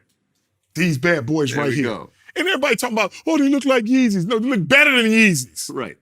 So these Look are at the bottom, the top. These are big baller slides then? Yes. Okay. Well, these ain't even big baller slides because I have slides. You have slides also? Yes. Okay. These the big baller chillers. Chillers. You get to chill in these. These ain't no sports shoe. Okay, now correct me if I'm wrong. From what I understand, you have a minor share in Big Baller Brand with Lonzo being the majority shareholder? No, that's what No? y'all put in the papers. But you've heard this before. Man, I've heard it, yeah. Okay. But let me ask you this. Even when my crooked ass friend that we got out of this thing, Alan Foster. yeah, he don't want to talk about all these percentages. This brand has always been me and Tina's. It's my idea, Triple B's. Tina just rolled with me, but I'm saying this is my stuff. Okay. Why did you bring Alan Foster in as a partner or an investor for this brand? He's not even an investor. He was just a director. What does that mean? That means, man, you direct stuff. That's all you do is direct. Okay. And when I had an idea, we get it done. Okay. So, but as far as having a percentage in it, I ain't got no percentage in this. And he want to be like, oh, Lonzo got 51%, I own 16%. I'm not giving you no percentage of this. Now, wasn't there an issue with Lonzo being connected with the brand while he was playing at UCLA? Exactly. How could he own a brand if you can't own the brand and play at UCLA? Right. Well, at So least that lets you know right there. now you can, right? Now you can't. Why? Because of the big baller move. LaVar done changed a lot of stuff. This NIL stuff and all this stuff. Why did it change? The G League get more money. Why did it change? Because of the stuff that I've done. And everybody like, LaVar, I want to give you your flowers. Don't give me no flowers. I don't want no flowers. Give me some donuts. I'm a donut man. You're a donut man. Yes. I like donuts too. Donuts, but what I'm saying is all this stuff changes when you go back and see what LaVar did. Like up in UCLA, I said, I ain't gonna wear no UCLA stuff. I'll wear your colors. But the colors had Big Baller Brand. Okay. Well, George Raveling, the global Yes. basketball sports director at Nike, he called you the worst thing to happen to basketball in the last 100 years. Yes. You heard this. Yes. What was that over? So you telling me I'm worse than slavery? So you know something wrong with him. Well, slavery happened more than 100 years ago. I'm just saying. Yeah. That's what he's saying, basically. And I'm like, okay, so I'm worse than that. But you know what? He nervous. He always worked for Nike. And you see what Nike told him. What did you guys have deals on the table from Nike? No, they didn't want to give us what we want. Okay, so it wasn't even a serious no ownership conversation. and no co-branding, so guess what? Not No, they wanted my boy. They wanted all this stuff, but I was never in a room with the people that were making decisions. Mm-hmm. What I mean by that, you could see people that represent Nike, but the person who should have been in the room should have been me and Phil Knight, two owners. Right. Well, I mean, Phil Knight was already kind of out of the picture. But by I'm that just point. saying, at that wasn't point, the president anymore. exactly. Yeah. So you can't do that now. Yeah. The people I need to be in is the people who own the brand. Okay. I don't But, need to- but Nike's a public corporation, yes, so no one yes, really yes. owns it. The Exactly. shareholders own it. Exactly. So that's why you can't make that decision now. Right. With Triple B's, I'm the head. Okay. Well, you guys introduced the ZO2, Yes. $500. Yes. People were upset over the price point. Yes. You said if you can't afford it, you're not a baller. Right. Yeah. You know what that means? A big Explain. baller is a mindset. Okay. Not about how much money you got. Maybe you save bottles for a year and then go get it. Mm. You're a big baller if you can figure out a way to get what you're going to get, being productive. I ain't saying go out and get a gun and say, give me this up or slap somebody and steal it. No, I'm saying a big baller is going to find a way where I'm not giving you this and it's something that you want, you're going to work for it and get it. A big baller is not a guy who got diamonds on his neck and a bunch of money in his pocket. It's a mindset. You could be a big baller as a trash man. You could be a big baller being successful. The successful is not just having a mansion and Rolls Royces. You can come from a family of 10 and have a job in your own apartment and you're successful. I mean, the thing with basketball shoes, it's always been kind of a sticky subject, especially in lower income communities, because people sometimes lose their lives over these sneakers. Like, for example, Stephon Marbury, he tried to kind of overcome that. Remember, he had the Starberry sneakers that were like $30. Right. You know, and it was a cool idea, I thought, but ultimately the shoe failed. Because I think a lot of kids were. Fail? Well, I think that people probably looked at him and said, "Oh, you got those cheap ass Starberries on." That's what I think. That's exactly what happened. Yeah. That's exactly what happened. So regardless of the price of the shoe, everybody says is too high. Why is it too high? Ain't nobody shoot nobody over no Louis Vuitton shoes. But you want to talk about something in the hood when you see some Jordans get shot for, now we can blame it on somebody. Because if you got these shoes, Louis Vuitton, $1,200, $1,000, and then you say mine is too high. Now the best shoe, check this out. The most expensive shoe is the #1 player in the NBA, whoever that guy is. That's what his shoe. So can you imagine when Lonzo came in the league and people looking at LeBron like your shoe from Nike, they're 180. I said, boy, I got slippers that I make, big baller slides that cost $220. So that's showing you how Nike thinking about him. I'll flip my flippers off, be like, they're more than your shoes. So people were looking at Lonzo's shoe when he on the court. $500 shoes. He got the best shoe. He got the most expensive shoe. But to be fair, around that time, the shoes weren't really structurally sound. Because I remember, no, they were structurally sound. Lonzo said that he kept ripping them open while he was playing. He had like a whole bag of them. Let's keep it real now. He did say that in an interview. I watched it today. Exactly. Lonzo said some things that didn't resonate the right way because he's young and they fooled him into interviewing. First of all, if you say you had these shoes, why are we talking about shoes nobody ever got? And here's another thing. You know what size shoe Lonzo wear? 13. Okay. Get you a backpack today and see how many pairs of them shoes you could put in that backpack. I bet you it ain't gonna be no 3 or 4 pair. So him saying that, they was ripping every quarter and this and that. Like, do you have any footage of him changing the shoe? There's no footage. No. But okay. He did say it though. The shoe came apart. They were prototypes. And you know who made the shoe? Lonzo's idea. I want this over here. I want this. You're not no shoe designer. Now that shoe came all apart the way you wanted it. You're not a shoe designer, so you're not gonna know. So that's why it looked like a bulky kickball shoe. I'm doing it for you, son, how you want it. And we got these guys putting the shoe together. No. So that's when we went to Brand Black to say, yo, help us out with this shoe. LaVar, we can design the shoe. Good. Okay. Brand Black is what? I don't know. It's just a brand that came out and they had shoes and stuff like that. But I'm like, you can help us. So if you can help us and got, places factories that can make the shoe and how we can come up and design it with the lightest fabrics ever on there, that's what we did. And Lonzo was balling out of control with them shoes on. And this is what other people like to say, Vlad, I'm gonna tell you everything. You're gonna get hurt in any freaking shoe you wear. So don't come at me and be like, these shoes caused Lonzo to hurt himself. No. Truth be told, Nike's track record is a little better than mine getting people hurt. Well, yeah, I mean, Kobe used to play low tops. Kobe got hurt. Yeah. But he used to like tape up his ankles, basically. Regardless of taping up your ankle or whatever. Yeah, Achilles. KD got tore up. Right. Anybody who wears shoes, Curry with the Under Armour on, everybody gets hurt. Zion tore his shoe up. But yet, you want to create this narrative that, LaVar, his shoes messed up Lonzo way before. Wait. Lonzo tore his knee up in Nikes. He was good in my shoe. Let me tell you the rundown. He hurt his ankle in my shoe, but tearing his knee up. This is what happened. Lonzo wearing Nikes. The shoe that he wearing is Kobe's. Kobe's shoe, listen to me, Kobe's shoe is made for Kobe's foot, whether it be low top or nothing. But listen, that shoe is made to go 50 miles an hour. Kobe a half-court player. Kobe ain't snatching a rebound and go 100 miles an hour to pass or shoot or to get somebody involved. Lonzo is playing 100 miles an hour in a 50 mile per hour shoe. So 2 things gonna happen. Either the shoe gonna give or your body gonna give. And tore that boy's knees up. Tore his knees up going 100 miles an hour because you left and wasn't playing. You playing New Orleans with a Nike shoe on, and in Chicago. Been wearing Kobe's all the time. Nike done tore you up. So when I make this is not even going to be on your thing. When I make his other shoe, watch how I conform completely to his foot. Okay. And you don't think I'm going to make Lonzo another shoe? Okay. So it was around this time that you started the JBA. Yes. Was that kind of based on what was happening with Jello? Jello and Melo, yes. Yeah. Of course. I can help out some family. I create my own league so my boys don't have to go back to college. But they Junior still got to Basketball play. Association. They still have to play. But if I don't have to answer nobody, I'm going to take them overseas. I'm going to take them to different arenas. I'm going to keep my boys playing without relying on somebody else. So their skill level always going to go up. So what ultimately happened with the league?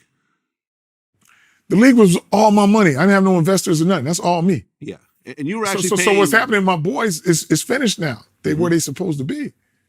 I can come back and re-enter this. Restart it, right. But everybody, don't start talking about why the league failed and all that. I started it.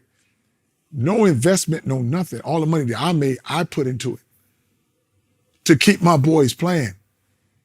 I can't have no 2-year break and be like, oh, can you go back to college and get better? Or can we have them do this? I ain't crying back to nobody. So I'll spend the money to have my own league for my boys. Right, because you were paying players $3,000 a month to play. I got about 60 something, almost 80 kids doing this thing. Love it. But check this out. For people don't understand, I helped over 60 families for that small bit of time. So don't talk about me unless you go help somebody's family do something. Regardless if I helped them for 1 week or 1 month or 1 year, I helped them. That's why I look at all these other people that be talking crazy, from the Charles Barkleys to the Stephen A. Smith. Where's the kids you helping become sportscasters or talk shows? Where's your internship or anything? Are you leading anybody anywhere? Or y'all just worried about your stuff? You're not helping nobody do nothing. So don't talk about what I'm doing with my boys or what I'm doing. That's why I get on all of them like that. Well, speaking of that, around this time, you started criticizing the Lakers. Yes. You said they're soft. They don't know how to coach my son. And that started a whole thing. Of course. You were not a fan of the coach. No. Why is that? You're not playing my son right. You taking him in, you starting him. After 6 minutes, you're taking him out, sit him down, wait another. If you're not playing somebody for 12 minutes in an NBA game, that's like sitting down for 40 minutes. And now he been used to playing the whole game. So you got him playing 100 miles an hour, then you sitting him down, cool him off, then go back out there and play 100 miles an hour again. So you tearing up his body instead of letting him do what he do. If you only want to play him 30-something minutes, how about you let him play the first 3 quarters and let him sit out the whole 4th quarter? You're going to be up 20. Well, I remember, was it that year, the Lakers had a new rule, which they would call the LaVar Ball rule, which didn't allow the media to talk to family members at home games. Yeah. Because of you. Yeah, they say it's a rule, but nobody going up to nobody else's family to talk to them. Why are you coming up to me? Because I have a brand. If I have a brand, I'm just another father. Like the T. Moran's dads and Carl Towns dad, all these guys. What are we talking about now? You're not going to talk about them. Why? Because they're different from me. They don't have a brand. So you're just a parent on the side. Think about that. Ain't nobody talking. Vlad, it is 2023, ain't it? Why are we still talking about Big Baller? Why are you interviewing me, man? It's been 76 years since 2016. Let's say 2017. That's 6 years that went by. But if I don't have a brand, I'm just a regular father. I can't stay relevant because I'm just a father. But to have a brand, you're always going to interview me. My thing is just going to go up. People can say what they want. Yeah. I'm still here. Yep.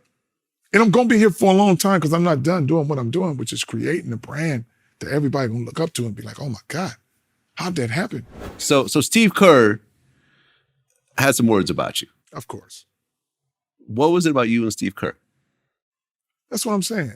Coach your team, shut the hell up, and leave me alone. You never say nothing about me, I'm not going to say nothing about you. You call me Kardashian of basketball.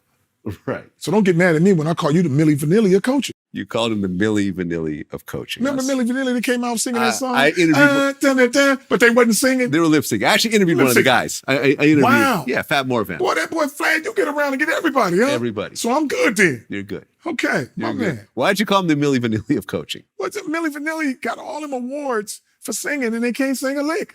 Okay, so you say Now he you can't standing coach. up coaching. Who gonna coach Steph Curry and Draymond Green and the other shooter, Clay? How do you coach them on a running system?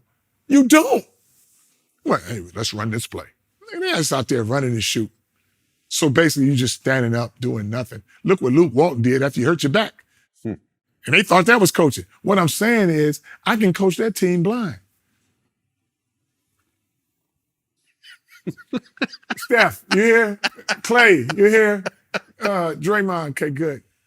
And then by the sound of the crowd, that means we're doing good. Every time they 3-pointer, we must be winning, bro. Yes. Good job. Keep it up. That's how easy it is. And now you see he ain't doing nothing, man. Come on, how do you? Little championships you win, come on, man. It's the players. The only one that was smart enough was Phil. Phil said, I'll create something. You know what I'm going to call it?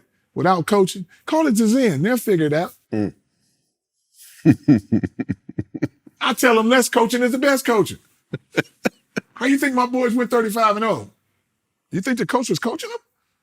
He like, run loose. We was the only one in the race. Like you run a horse race, we was the only horse without a jockey. Just go. That's how coaching, special players, you can't coach, you let them do what they do. Look at the Lakers. You got this guy, Paul Westhead. Good. Oh, my system works. It's a system. No, it's magic. You brought Pat Riley out the booth. Said, come on down here and coach and look at them championships. Because you can't box great players. They got to do their thing. You just got to believe in them and they got to believe in you. Like they said, what's the best team that your son can go to? It ain't the best team, it's the best coach. Whoever gonna believe in my son, look at Red Auerbach. He said, I believe in Bird. Go on, do what you're gonna do. How you coach a crazy dude like that? You don't coach him. I can see it now. Phil, hey Mike, come here. Let me tell you what to do. Come here. No, you don't do that. You don't coach these special players, and that's what I have. And a lot of times they say, oh, Lonzo does stuff, you can't teach that. Melo does stuff, you can't teach that. Well, who the hell you think taught him? It's the big baller. I taught him how to play faster than anybody. When my boys all get on the same team, it'll be the biggest thing in the NBA. And they'll play so fast you can't catch them. So you don't think that Phil Jackson played a big role in what Jordan did in the Bulls? I don't think he played a big role. Or in the Lakers? No, I don't think they played a big role in it. I think they believed in him and let him do what they do. Okay, fair enough. That's it. I mean, you can draw up all the best X's and O's. If you don't have the players, that thing ain't gonna work. Right. You just drawing up great plays, okay? What is it, man? You got Jordan, Scottie Pippen, and Rodman or Horace Grant, whoever. You got to have that three right there. Okay. Magic Johnson, Kareem, Byron Scott, you got to have the three. James Worthy, you got to have those three. And what you do is your coach has to believe in you because you can have the best players and a raggedy coach. Let me tell you this. Look at this story right here, man. You got a ball boy in Greensboro, Cello. And as good as Melo did with his brother all through the JBA and whatever, have you ever seen them not play together and not be efficient? Why wouldn't you bring him up to Charlotte? Why wouldn't you bring him up to Australia? Cello better than Melo. And folks be like, man, I know, I train my boys. Jello bigger, stronger, Jello older. is better than Melo. Yes. You're saying that right now. Okay. No, I know that. You I've been that. knowing Okay. it. Yeah. Well, if anyone knows, Until they it'd be all you. get 23, 24, that's when the size and the strength comes in. But if you just watch a Melo dribble and shoot, Jello is not that guy to dribble and shoot. He can, but he always been my scorer. I'm going to show you how my three boys it is. And they are what they are. And I'm going to just go off this a little bit. Lonzo does what he does, but he's very good at it. He make everybody better around him. You don't hear about these UCLA players till he go to UCLA, and then they all get drafted, and you don't hear about them no more. He go to Lakers, make Kuzma and everybody good.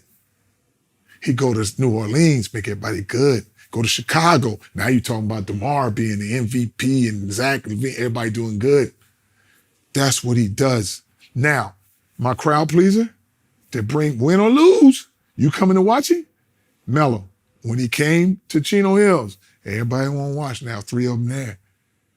He go to Lithuania, you don't even know about Lithuania. He go to Australia, you don't even know about Australia. Charlotte Hornets, weak as hell.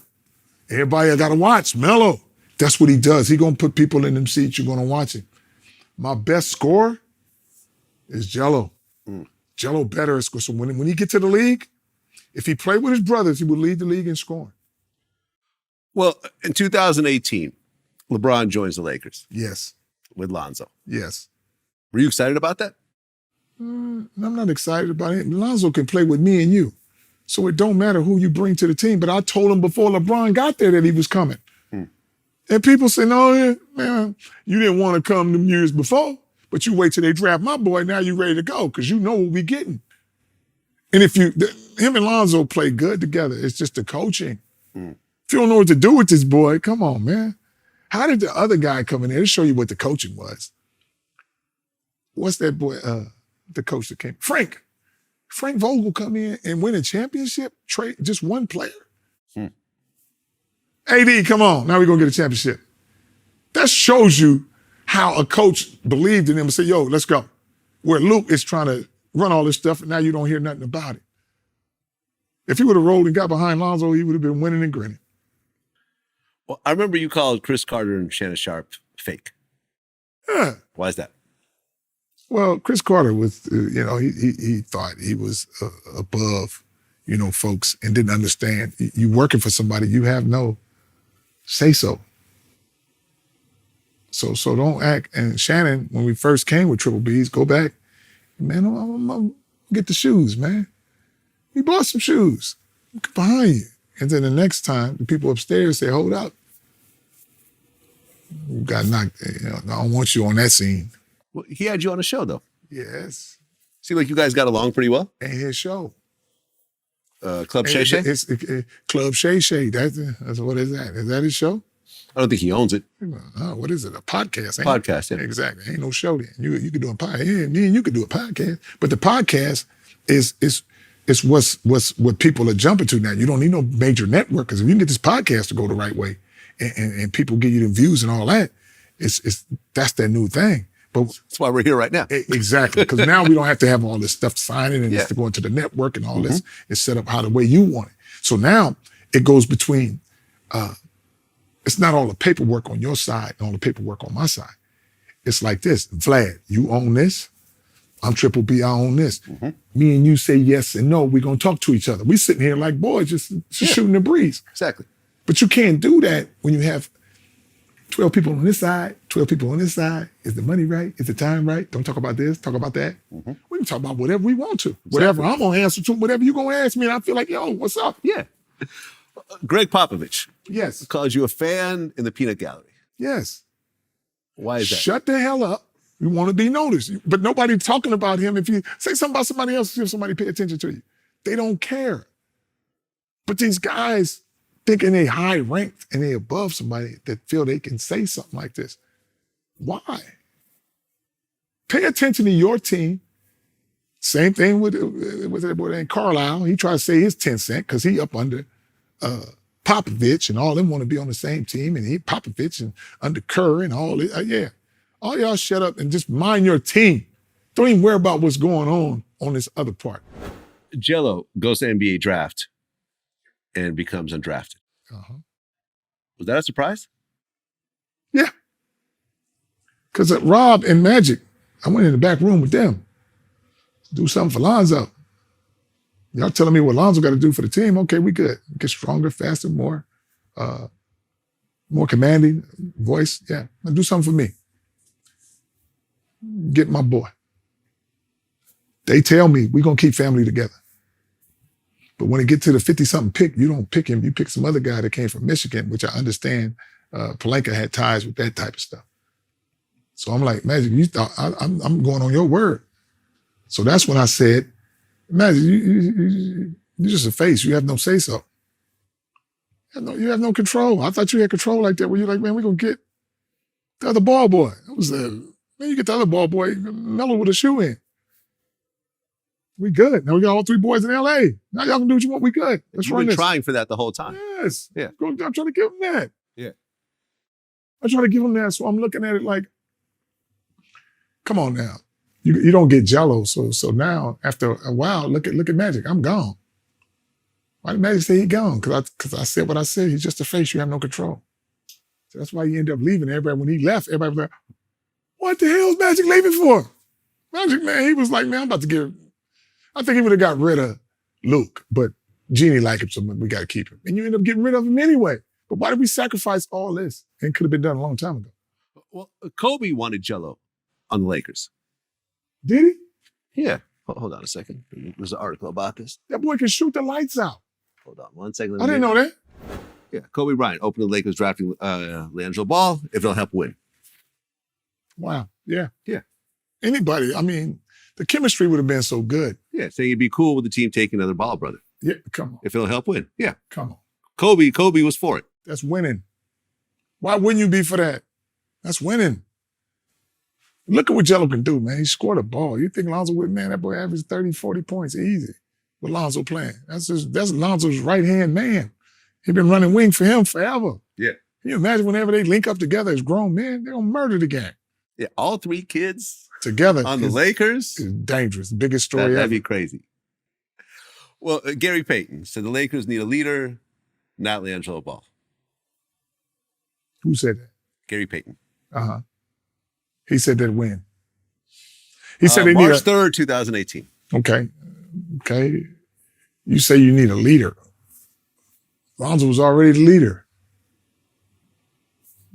Here's the thing. Well, I mean, LeBron was on the team. I mean, LeBron was the leader at that point. Okay. Well, no, LeBron was the head guy you think is the leader, but Lonzo was the leader. He gonna make that thing go. But LeBron got the name. If you got Lonzo playing the point guard, you're just the head guy when we try to get the ball to. But you ain't the leader. You're the face and you can talk because you're the longest in the league. But as far as putting everybody in their places and doing their thing, Lonzo, you the leader. You just can't say you're the leader. It's like some people who run companies. You got guys doing all the talking, but the guy behind them is the head guy. Well, Dennis Rodman called LiAngelo Ball awful and said he had a 10% chance in the NBA. Yeah. You've heard that? I didn't hear that, but I'm just saying I'm hearing it now because you told me. But anyways, I'm just saying, yeah, if somebody gonna say, but you're gonna say that and comment on that, on the fact that you comment about anybody else, nobody cares. So you got to put that Ball name in your mouth, you know. And he said he got 10% chance. Who are you talking about got a 10% chance of making it? And all of a sudden you a numbers guy? You ain't no numbers guy. You too busy putting tattoos and piercing in your nose. So you don't know nothing about no goddamn basketball. You better figure out what you're trying to get done. Well, and to be fair, I interviewed Dennis Rodman recently, and he said that if Larry Bird was playing the NBA today, he'd be playing in Europe. Okay, I'll put it this way. If Larry Bird played in this era, I think he'd be in Europe. So I'm just letting you know, man. And people just kind of lost their Well, mind. you gotta say that. Dominique Wilkins basically said that Dennis is smoking crack by saying that. Yeah, come on, man. That Bird boy was a bad motherfucker. Well, you see his story. He was out there playing with the brothers behind the things, and he talked tough with him. You can't rattle his cage. Gary Payton told me that Larry Bird was the most vicious trash talker he's ever encountered. He'd been and Gary around Payton that. was a vicious trash talker. He'd been around it. That's why he liked that. Yeah. He'd been around them brothers and he'd been talking to them crazy and doing his thing like, I know how to play against y'all. I've been doing it all my life. Yeah. It's just on this stage now, y'all can put me in this booth to say I'm the great white hope. But I understand he talked crazy when he was playing against the Lakers. He was like, his team is sissies and but you better get your game together. Yeah. So you look at this dude just because he's white. That's why a lot of people look at my kids and see that their skin is light. They don't think they play hard. Because they're not dark skinned. They like, your boys ain't got no dog in them, LaVar. I said, you goddamn right they ain't got no dog in them. They got that gorilla in them. A gorilla harder than a dog. Yeah, if you want to think I'm playing, go check out that silverback. Yeah, that boy bad.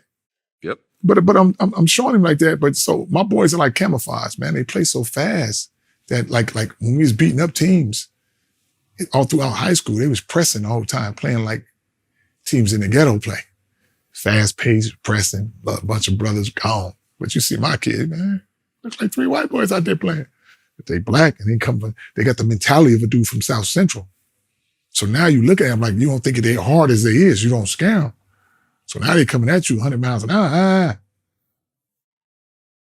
Well, then next year, 2019, Lonzo gets traded to the Pelicans. You were upset when that happened. I really didn't care. You didn't care? No. Okay. I didn't care. It wasn't a big thing. It was like, man, come on.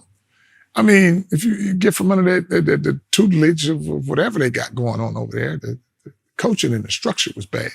So the whole building was coming down. So let's get outside that building before it wreck on us, crashes. So were you happy that he went to the Pelicans? I was happy to go anywhere. Okay, fair enough. Why do you think I made him, man? You know I wanted him traded, don't you? You know how I did that? You know how I did it? How'd you do it? Very easy. My son ain't gonna never get traded from the Lakers. They'll never win to get rid of my son. Stupid. First thing you do, get rid of him. Thank you. Well, I think you said right around that time that LeBron will not win a championship Exactly. without Lonzo. Exactly. And the next year, the Lakers won a championship. You lucky I gave him some firepower to go win that. They need to give me some money or thank me for giving them that to get them lined up. They've been thinking about me for a whole year. I ain't gonna think about nothing for no whole year. I'm on their head like, well, we gotta get this a championship because he said it. Yeah, okay, I'm still gonna go to bed and get me some donuts. I'm talking about what I'm saying. My thing is this, I can say anything I want and still go to bed. And if it happens, I'm the Messiah. If it don't, ain't no big deal. You're just gonna come back and be like, LaVar said this and it didn't happen. Okay, good night. Next thing. But I keep stuff on your mind for all that time. Yeah. And it works. It works. You got everyone responding to you. Come on. From the top to the bottom. Yes. Everybody. Right around that time, you actually said that Jello is better than Zion. Yeah, he is. He's better than Zion. He's stronger, shoot better. Zion's pretty strong though, man. Stronger? I guess he ain't stronger than, man, he got his regular strength. He ain't got big baller strength. Okay. Jello's descended of me. I bet you Zion ain't doing no 400 pounds. I guarantee that. Jello's stronger than him by far. But hey, and Jello got better post moves than him, better three-pointer than him. Y'all see him dunk, everybody be like, oh, he's stronger than man. When Jello get in the league, watch people go crazy. It's gonna go crazy. Man, don't act like it ain't gonna happen because all my boys cut from the same cloth. It's just a matter of getting that. Well, right around this time, the middle of 2019, you're on ESPN. Uh-huh. And Molly, keep mispronouncing it, Molly Kiram? Who cares what her last name is? Okay. But anyway, the lady crazy. Okay. So she said, let's switch gears. And you could say, you could switch gears with me anytime. Okay, and somehow this got interpreted as a completely inappropriate comment. And you were banned from all the ESPN platforms. Well, no, I this. wasn't banned from the ESPN platforms on the fact that how can I be banned for somebody I don't work for? Right. And I have to be the one to say either I'm gonna come or not. Right. So I ain't getting banned from nothing. So don't tell me you banning me. You can't ban me. I mean, I said it in another comment. She said, switch gears. I said the same thing. If you look back at one of the other interviews we did, we was there and I did the same thing. Well, right. Because and nobody said nothing. Because this is what her mind is in the gutter, thinking that every man want her. Yeah. To me, she looked like witchy poo. That's not a good looking woman to me. Now to Jalen, she might look good to him. That's cool. He was married. She was married to Jalen at the time. And I did an Wait, interview. say that again? She was married to Jalen. She was married. So she ain't married to him She's no not more? married to him anymore. I told him she got rid of that girl. You can tell. Long time ago. Now they end up breaking up anyway. They don't want to learn. I interviewed Jalen right around this time. And I brought that up. And he said it wasn't a big deal. They went home together that night and they laughed about it. And they kept it moving. He wasn't insulted. I mean, I'm looking at the Business Insider. It says LaVar Ball reportedly no longer welcome at ESPN after latest controversial appearance. Reportedly no longer welcome. Right. Okay. Until 2 weeks later. He's back again. Okay, so let me ask you a question. Was she personally bothered by that comment, or did she think it's just part of the job? She didn't get us. I mean, it was a live TV moment. They had their interaction and we keep it moving. She didn't get in the car mad, or she didn't get in the car and cry, or we didn't talk about him all the way home. It wasn't a big deal. We're rich. He said he actually tried to reach out to you. He tried to reach out to me, but I was like, for what? You try to reach out to me for what? To say you sorry, whatever. I don't need none of that. It's already done. It's already good. You go your way, I go my way. I don't have to worry about that. That's where I left it, where I was like, there's no explaining. There's nothing I'm going to talk to you about and be like, I'm sorry, or I don't know how I meant that. Nah. Your girl, the one who took it overboard with some crazy stuff, thinking I'm trying to hit on her. Yeah, Like I told people, the only time I hit on her, if she coming through my house and I think she the boogeyman. Right. Because I rewatched it. Like I had to watch it again, and I'm like, no, I don't think so. I think they're making something out of nothing here. They had to. Yeah. They had to. Even it was like, ooh, baby, I let you switch my gears anytime. Yeah. It wasn't like that. And I did the hand motion of switching gears, thinking that we could switch topics anytime you want. Right. That's what I'm thinking. Topics, move that. I already got my wife. I'm good. I got the people I want, who's attracted, I'm attracted to. Mm-hmm. I swear to God. Just like that girl, Christine Leahy. Right. She said, I told her she scared the hell out of me. She looked like Saul. You know that movie Saul with the cheekbones and stuff? Every time I look at her, man, scared the hell out of me. I said, you think I'm scaring you? You scaring me? That's why I don't want to look that way. Well, Saul. Right. She accused you of scaring her. You're scaring her, man. I said, you scared me? I ain't even looking at you. I said, I ain't. She said, are you threatening me? I'm looking this way. I said, how you threatening somebody you ain't looking at? That's like walking down the street and say, hey, man, I'm going to kill you.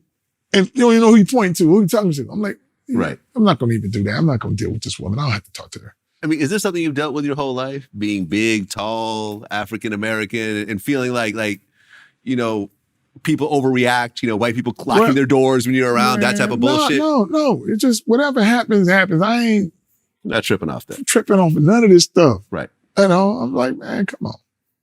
It is what it is, man, and I get it. But long as I know what type of person I am, Vlad, and my family know what type of, we good. It's always going to be some outside noise.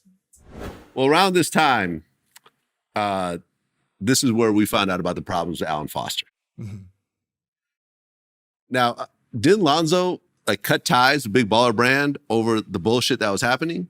He didn't cut ties. He's never going to cut ties with Big Baller Brand. It's because that's what the narrative has to be. Because he took his his thing off of Triple B's. And it's like, man, regardless of what tattoos or what ink he put on, he had to wear, when he had Triple B's, he put a Band-Aid over it or some type of thing every game. Because they didn't want the thing out there like that. So either way, you got to take that off you anyway. You know, the NBA is letting you know you got to do that. So take it off or whatever. But here's the thing. He didn't cut ties with Triple B's. That's what everybody's saying. It's a family brand. I created it for my boys. That's why each one of the B's represent the boys. The first B is the fancy one. That's Melo. It looks like a 3, but it's a B because he's different like that. The middle one is always a solid color, which is for LiAngelo. He's the strong, solid one that hold the two brothers together. Lonzo is like Melo on the outside, where you don't know what he's gonna do. So that's how I came up with the Triple B's like that. And it's for the family. So, for the boys, each one of the B's represent the boys. So we're never going to leave as a family, but the story on the outside is always going to be, oh, he left the brand. Oh, he left this. He didn't do this. He didn't do that. He had to leave the brand. No, the brand is good. Now, just because somebody does something bad within the brand doesn't mean the brand is bad. The person is bad. Well, right, because Allen had been arrested in 2002 for money laundering and fraud. Yes. Did you know that when you were doing business? Okay. If I knew that, do you think I would do it? But I'm a dude from you LA do South background Central. checks on people. You do business I'm from LA South Central. Who does a background check? You know what I do? I'll hold you for face value. Okay. I don't know nothing about you, Vlad, but I'll hold you as face value if you tell me you. But we're not in a serious business together. Yeah, even if we was in a serious, I'm gonna still hold you for face. That's how dudes in the hood roll. Okay. You're gonna do me right or you're gonna do me wrong. It's okay. It happens in every business. Yeah. So don't act like it just get to my business and all of a sudden, oh, LaVar, you didn't do a background check and you should have known this. No. If you're going to help me and you're showing that you're good, eventually you're going to show your colors. And then what's going to happen is I'm going to either have to do something good or have to do something bad. Either you got to go or you're going to stay. Bye.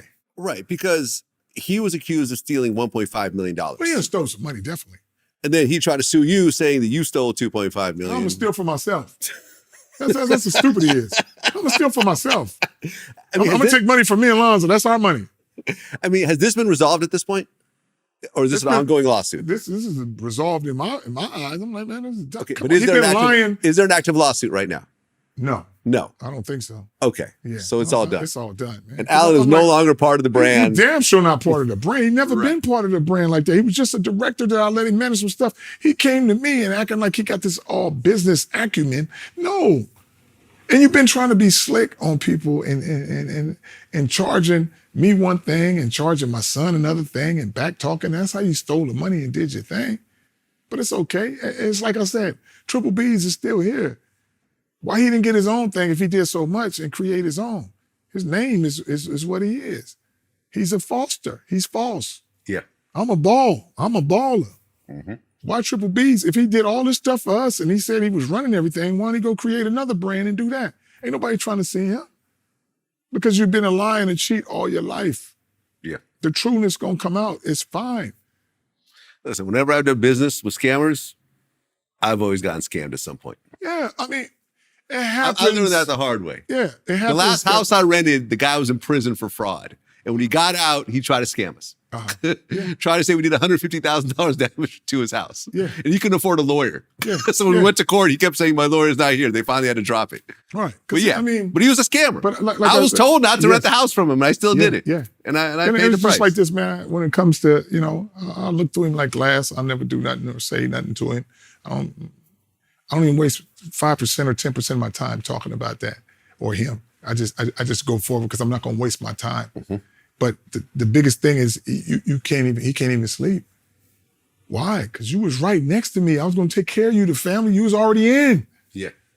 So if you want to steal that little bit of money, and it's like this, where we going with the Triple B brand, can you imagine how crazy it would be if all my boys in the NBA, we got the brand where it's $1 billion like I wanted, and now I got to deal with him? So it's better. You steal this little money for that. That's little petty stuff. Show you how much we got. That was nothing. That's okay. If you're going to do that, that's what your nature allowed you to do. It's okay. I feel you.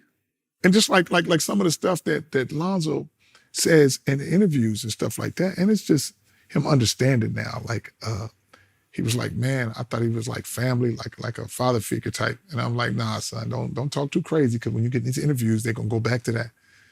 How could he be like a father if he never picked you up from school, never took you to the movies? Yeah. So don't talk crazy. It's like some of the stuff that Lonzo says. I'm just like, son, you got to understand this. It's like even the guy Humble, Lonzo says, and some things I don't like when he says this. He said, I don't know where I would be without the other guy, Humble, saving me from this. And I'm like, I'll tell you where you'd be. As still an NBA player. This dude, Humble, is doing nothing for you. He's charging you a percent to give you an allowance of money that you're making, son. You don't understand that part yet. You don't need that. But if he got you hoodwinked where he thinking he saved you and you throw this lawsuit out there, why? Why throw a lawsuit for somebody to countersue? All I had to do is say you fired. Yeah. But Lonzo's guy on that side did that. That was the stupidest thing ever to do. File a lawsuit. I didn't file a lawsuit. Lonzo's homeboy, Lonzo. who's managing and whatever he's doing over there for Lonzo, did that. But this is the guy that was in cahoots with him at a time when we was paying the JBA payroll and all that. This guy's over. That's why I tell Lonzo at times, son, we still have to talk. I don't know how much you believe in this guy and you thinking he saved you and did all this. He really doing nothing before you. I already understand. When the guy came to me, the first time, I met Lonzo's financial so-called advisor. You came to my house at Aquamarine, the old house, you was in an Uber. And then once you get behind Lonzo, now you come to my ball estate. The next time I see him, you in a Maybach. How does that work? How did that happen? Yeah, I'm like, well, who playing? You and Lonzo. So the things that he's doing with Lonzo, I haven't been able to break it down to him because Lonzo's still my son. But when I kind of explain it to him, like as we get going and stuff like that, it's certain people I don't like in Melo's camp and certain people I don't like in Lonzo's camp because they don't understand the ownership and do what's best for the family. All the people around my boys have to make money off of them. So I don't like the way they pulling them away from me with this mindset thing like, oh, I'm going to take care of your business. Don't mess around with Triple B's because it's bad for you and this and that. And well, yeah, because if you're making money, if you're a manager, right, you're making money off the money that's coming in right now. You're not thinking about 5, 10 years down the Not line, even not thinking close. about ownership and so forth. They know that if they sign a $100 million deal with their client, they get 10% of that. And Exactly. they get $10 million, which is great. So that's going to be the mentality of a manager. It's not Yes. the mentality of an owner or a partner. Exactly. And that's what's going on with my boys, but they starting to get it as we moving through here. Because the deals that I'm gonna do is gonna make the triple Bs. It's a brand. So it's $1 billion thing. It's more than you being an employee and getting your NBA money. When it's all said and done, these next few things I'm gonna do in these next few months, Vlad, it's gonna be some heavy hitters. And folks gonna look back and be like, how did Big Bowler get that? A lot of people have spoken nicely about you. Uh-huh. Kevin Durant, Dwayne Wade, Mhm. DeMarcus Cousins, Uh-huh. like I mentioned, my man John Sally. But then you always have people that don't. Yes. Kareem Abdul-Jabbar said you had a negative effect on the sport. Right. What was that over? For him to thinking he old school and he want to say something and get in the news, act like you got some leadership role, pay attention to what's going on with your folks. But I bet you this, how about you research and see what's going on with his kids? Kareem's kids? Yeah. Does he have kids? I believe he does. Let me see. Even if you check him out, you're not known like my kids. So now you want to say something about a father. Let me see. He has 5 kids with He 3 got 5 kids. with We 3 don't even different know. women. With 3 different women, and he won't tell me something. Now, I bet you some of them kids is in trouble. I'm not sure. I guarantee you. Use your information that you're trying to give me to say I'm bad for sports and pay attention to your family. You're not going to do that. But I guarantee you, I don't even have to look. I don't even know. But I'm thinking of the guidance of your father. If your father's Kareem, you're not paying attention. So what I'm saying is you're going to go into a negative round without no guidance, and you're going to do something on that bad side. That's how it happens. Well, that year, you took LaMelo out of Chino Hills High School Yes. to personally train him. Yes. Nancy Armour of USA Today had an article about you where she called you the worst sports parent ever. Right. You heard this before? Well, if people going to say that when they hate, I'm the worst sports parent ever, but I'm taking care of my kids, so I must be a good parent the way I'm taking care of them. Well, right, because Regardless. the next year, LaMelo was drafted number 3 by the Charlotte Hornets. Exactly. That doesn't sound like the worst sports parent ever to me. I'm just saying, from the outside looking in. I'm just saying. I gotta be the worst parent, You know and what I'm saying? I'm there for him. That you makes you know? a bad parent because you make a decision to do something that's beneficial. It's just like, what I know what Dion is going through. He trying to do something I already did, which is get your boys to the league. So the decisions that he making for his boys, he been coaching them since they've been babies. Same thing I've been. Yeah. And when you're in this game, you can only get this feeling. I got the feeling that Prime get, which is nobody don't think you're going to win, but your boys play so hard for you that you win. Mm-hmm. Right. And that's what's going on. But all the hate is coming because people in my leagues are like, oh, you don't even worry about his sons.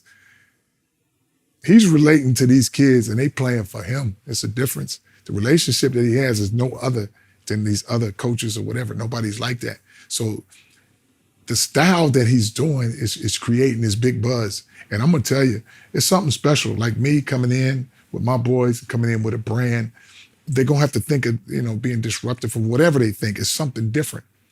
So him doing his thing the way he doing it, he got us watching till 2:00 in the morning, Colorado versus Colorado State like it's the Super Bowl. Right. Exactly. Really? And all the celebs are coming out and everything. Okay, the celebs, they can come out. They can come out from the rock to the rappers or whatever, but none of them can relate. None of them can relate like me and him. I'm going to go to a game after I finish doing a few things and come down to Boulder and chat with Dion. It's going to be the biggest thing ever because me and him got the same mindset as a father coaching our kids and everybody coming at him on some positive but negative stuff. He doing what's best for his family, but what's best for, he helping some other folks too. That's what people don't understand. Because now you're going to have some people on the other side that tries to create this narrative where, oh, he left a black college to go to a white college. Mhm. He goes to a bigger platform for his family. He stayed at Jackson for 3 years. Right. And from what I So- understand, he had to spend his own money to pay his own staff because the Thank you. HBCU was not going to put up the money that he needed. And everybody who talks about, oh, you need to give your money to the HBCU. How about you give it to him? Right. so Go do Dion wouldn't something have for to. him Yeah. so we don't have to do this. But Right. I like what Dion is doing because he's not making it about a black or a white college. He's just using the platforms to get bigger, to help more people. He brought a bunch of his staff from there. You know how many Yeah. families he's helping with that? Oh, yeah. He's giving people notoriety and making them these other players that you would never get. Nobody's going to watch on a big ESPN. How many times they interview HBCUs? Never. Ever. So so we're never gonna get no black folks right there. But Well- now you get Dion the shift in the culture. So now it's not old school where it's black colleges, white college. It's just college. Mhm. So let's put this college, and a lot of people are like, well, you got Boulder, they're 90% white. Let's stop thinking about the percentages of the black and the white and just like, let's just be a college and support this college. And Well, LaMelo got drafted number 3. Lonzo got drafted number 2. yes. The first set of brothers ever to be drafted in the top 3 in the NBA. Yes. They can never take that away from you. They ain't gonna never take It could happen again, maybe, but you're the first no, one to do it. No. It's never gonna happen again. It might happen again. I'm gonna tell you again. It ain't gonna never happen again. Okay. It gotta be set up like that. You gotta have some cold brothers. Right. It's never gonna be set up like that. I guarantee it.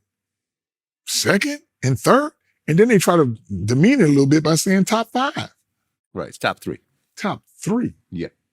And don't think if Jello wasn't drafted, if everybody wouldn't let him go to UCLA and do his thing and come out as the best number 2 guard, he don't think he's gonna be top 5. Are you crazy? Yeah, that would've been all 3. Yeah. Man, come on. Well, around that time, all 3 brothers signed to Rock Nation Sports. Yes. Were you cool with that? I'm the one who got that like that. Okay. Because here's how we went with this. Lonzo, I give you my guy, Harrison. You come in, your fee. He want to push Splash Sports. That's his little thing. But I don't push that. I'm giving you Lonzo, number 2 pick. For you to be an agent, you got to do some other stuff first, but you haven't did nothing. But I'm giving you the top guy. But let's put the platform, say you down with triple Bs and we do this, let's do it that way. But he liked that ownership. I got my thing, LaVar, okay, good. He can't get Jello in the league. You can't get Jello in the league. So basically, you didn't use the platform that I gave you to have some strength to make some moves to get Jello in the league. So since you can't get Jello in the league, I got to go to the biggest firm, which is CAA. Mm-hmm. So now I got all the boys over there. Okay. Now I'm like telling CAA, see if you can get Jello to Australia over there with Melo, because the other guy got hurt. Melo with a point. We got this, getting him over there. Found out they trying to get some other people over there instead of Jello. So now you're not doing what I want you. You acting like we work for y'all. Y'all work for us. So then we get rid of CAA. I said, I need some black representation between Rich Paul and Rock Nation. Mm-hmm. Jay-Z, you got rap music. My boys like to rap. This is perfect. Especially Lonzo. Yeah, like to rap. Maybe you can help them with that. We good. So now you're good with Rock Nation. But then, Lonzo kind of feels like, okay, Rock Nation, you guys are more fixated on what's going on with Melo being the top pick.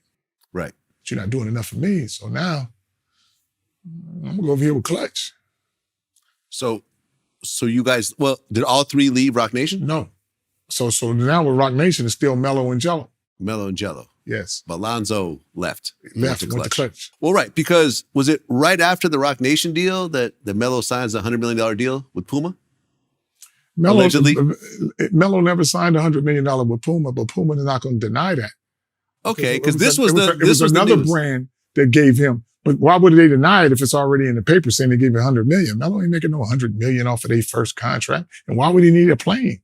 Right, because allegedly he also has access to Puma's private jet. Yeah, Which is nice. Hey, no, Which is nice. no, listen to me. When they feel like it. Mm. When they feel like it, they gave him the rights Okay. to that plane. What I mean by that,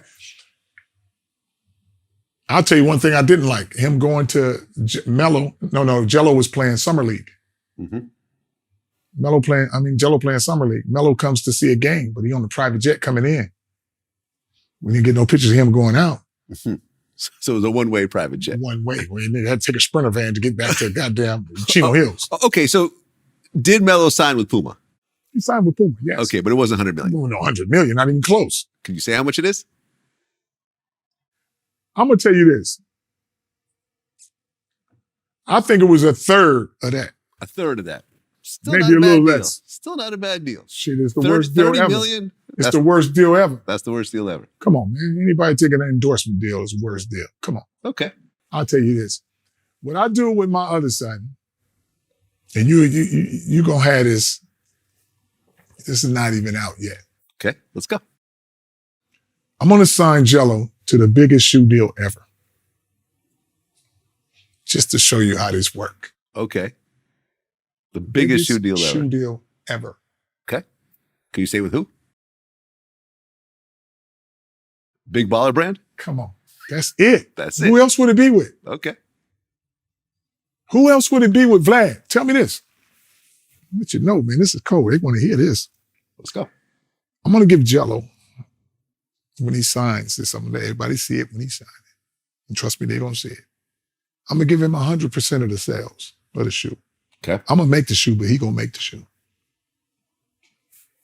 They ain't going to never offer nobody that. 100%. 100% of the sales. We're going to sell his shoe for $180. Is that going to be the cheapest Big Baller Brand shoe? In terms One- of the ticket 180 price? for his shoe. Right. Because everything else is like 300, 500. Man, it's going to be 180 because he wanted that way. Yeah. The new G3 is coming out sooner than you think. Okay. And when it come out, wherever it come out, let's say we sell 1 million shoes worldwide. 1 million shoes worldwide at 180. Give Jello 180 million. That's his money. It's the G3 on there. Jordan only gets 130 from Nike. Jordan gets $130. 130 million a year 130 for the million a jump year. man. Right. The next biggest shoe contract is 32 million for LeBron for Nike. Mm. So Jello, we sell 1 million shoes in a year, could clear them and not even in the league yet. Well, didn't Melo's publicist try to sue Melo over this Puma deal? You know what I'm talking about? Yes. And it was for 10 million, which is why people kind of came up with this 100 million, 10%, 10 million. So where did this $10 million? The Rudy Poot stuff that went down. Because I don't even deal with, this is right here, the dude that's dealing with Melo now. Everybody thinking Jermaine Jackson is so good. This guy spells his name, I call him GJ, not JJ. I call him GJ because he spelled his name with a G. How do you get JJ out of that? I've been calling him this all this time, and he done hoodwinked my son into some stuff. Mm. Now he the one who told this is how raggedy this dude is. He been telling me, oh, we ain't going with nobody, we good with triple Bs. F Puma and all this. But yet he go sign a deal before Melo get drafted with Puma. Before he even got drafted, he signed this the deal? GJ guy. Oh, I didn't know He that. the one, and then he told the lady who brought the deal, said, well, I got this youngster, I got Melo. He told her, nah, don't worry about them no more. We're going to go with Nike. That's what he told the girl. Oh, this is where all the fuck That's shit where all the shit came comes from. from. And then, so he get her out the way so he can make a deal to get Puma to pay him as a consultant or so-called whatever. Now this shit is out. I'm letting it out now. Because I'm like, yo, so you do that to get my son to sign with Puma. And then you move her out the deal. Damn. But yet, your name ain't on the lawsuit. Wow. And they're saying that they got 100 million. That's why she said she want her 10% because she said, I did this, give me my 10 mil. No, GJ messed that thing up with that foolery. That's why Puma paying him some money. They shouldn't be paying him. That's why that girl's like, that's supposed to be, I'm the one who brought the deal to Puma about Melo. And he tried to act like he did. I'm gonna go with Nike, don't worry about them. So he pushed her to the side and then go back to Puma. That's a dirty game. And then in November, I didn't even think he had this contract with Puma. He had a contract with Puma before Melo. And they giving this dude $600,000, $700,000 For doing what? A season. And the more he signed with Melo, the more Melo stays with Puma, the more he gets a percentage of that. So he gonna do that to my son. And that's why I'm like, I don't like that guy one bit. And everybody on the outside, man, he worse than Allen. Worse than Allen. Worse than Allen. Robbing my son blind. I'm saying that because the structure around him, my son might think it's cool. I don't think it's cool. But at some point, I will put everything together the way it's supposed to be, and I'm going to do what I do because I know the people around my boys is not supposed to be around them like that. This guy started off as a trainer, and all of a sudden, you the manager of my son now, and you ain't talk to me? How we say you the manager? What signing papers you get my son to sign to say you guys got this and that? This is what's going on now. So I'm like, dude, at some point, I'm gonna have to fix this. You gotta know where your money going. But I don't want to create that aura with my son because he know how I feel about the situation. Yeah. Concentrate and play basketball. Let me do the stuff on the outside. But I understand what's going on. Well, look, I have yet to interview a professional athlete without them telling me a story about how someone around them ripped them off. Yeah. Not a single one. He's ripping From them off. Dominique Wilkins to John Sally to Dennis Rodman to Gary Payton to whoever I interviewed. If I ask them this question, they will tell me a detailed story. To Gilbert Arenas, who managed to get his money back by suing his financial firm. Yeah. Everyone has been ripped off that's what I'm to some extent. Because when you got a young kid who's making tens of millions of dollars, the vultures will always circle. Come on. And that's what they doing, the Right. GJ guy. That's why I call him GJ. I ain't talked to that boy in years, but I know the back things he doing where he putting the companies in his wife's name and stuff like this and telling Melo is, how you an all-star, rookie of the year, and you have a drink that's out called Drinks. Nobody knows about it. This is raggedy. Melo should be a Powerade, Gatorade, or something big like that. But this guy, they gave him some money up front. I'm talking about the GJ guy. And he got convinced Melo that you have a signature flavor drink. You know what a signature flavor is? Like, I like grape. Oh, that's your signature flavor. Melo don't own drinks. Yeah. But they tell him, you got to, the paperwork, son, you don't own none of this stuff, man. Yeah. So you basically, they trying to fool you thinking you own some things. And it's just like Melo got his brand, and this guy's trying to create another brand that he owns to have a brand come out, a clothing brand. I'm like, Melo, they're using your money to buy your stuff and putting their tab on there and buying their stuff. So how you don't, and they're giving you a t-shirt, so no, we handling this. One of the best things that happened is that I like, the GJ guy was trying to run the clothing thing, La France, which is Melo stuff. Now, Puma has collaborated with Melo with the LF. Not good, but better of the two evils. At least you can keep track of what you're making now. Take it from this Rudy Poot who don't know how to run this clothing line. They never ran a clothing line.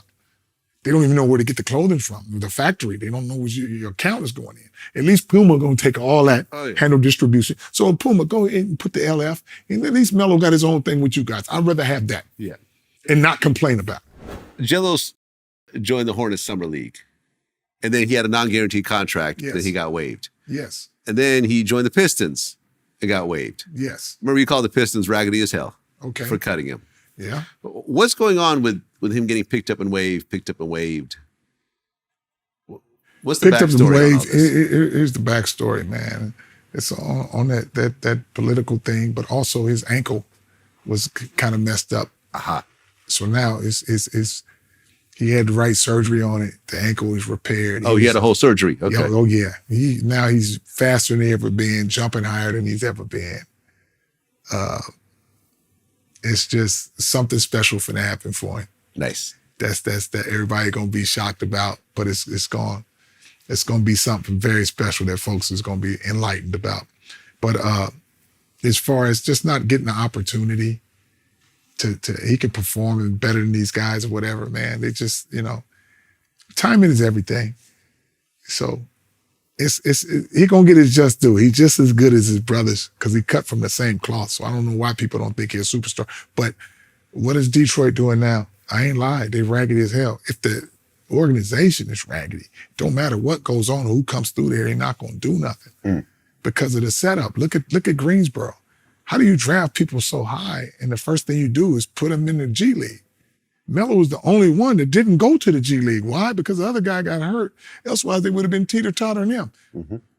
If you ask me, the G League, just think about it. For Greensboro, they had Vernon Carey, they had Nick Richardson, they had Book Knight, Kai Jones. They all up in the G League. Nobody doing good at nothing. It just brings them down. Then the coaches that you have all got fired.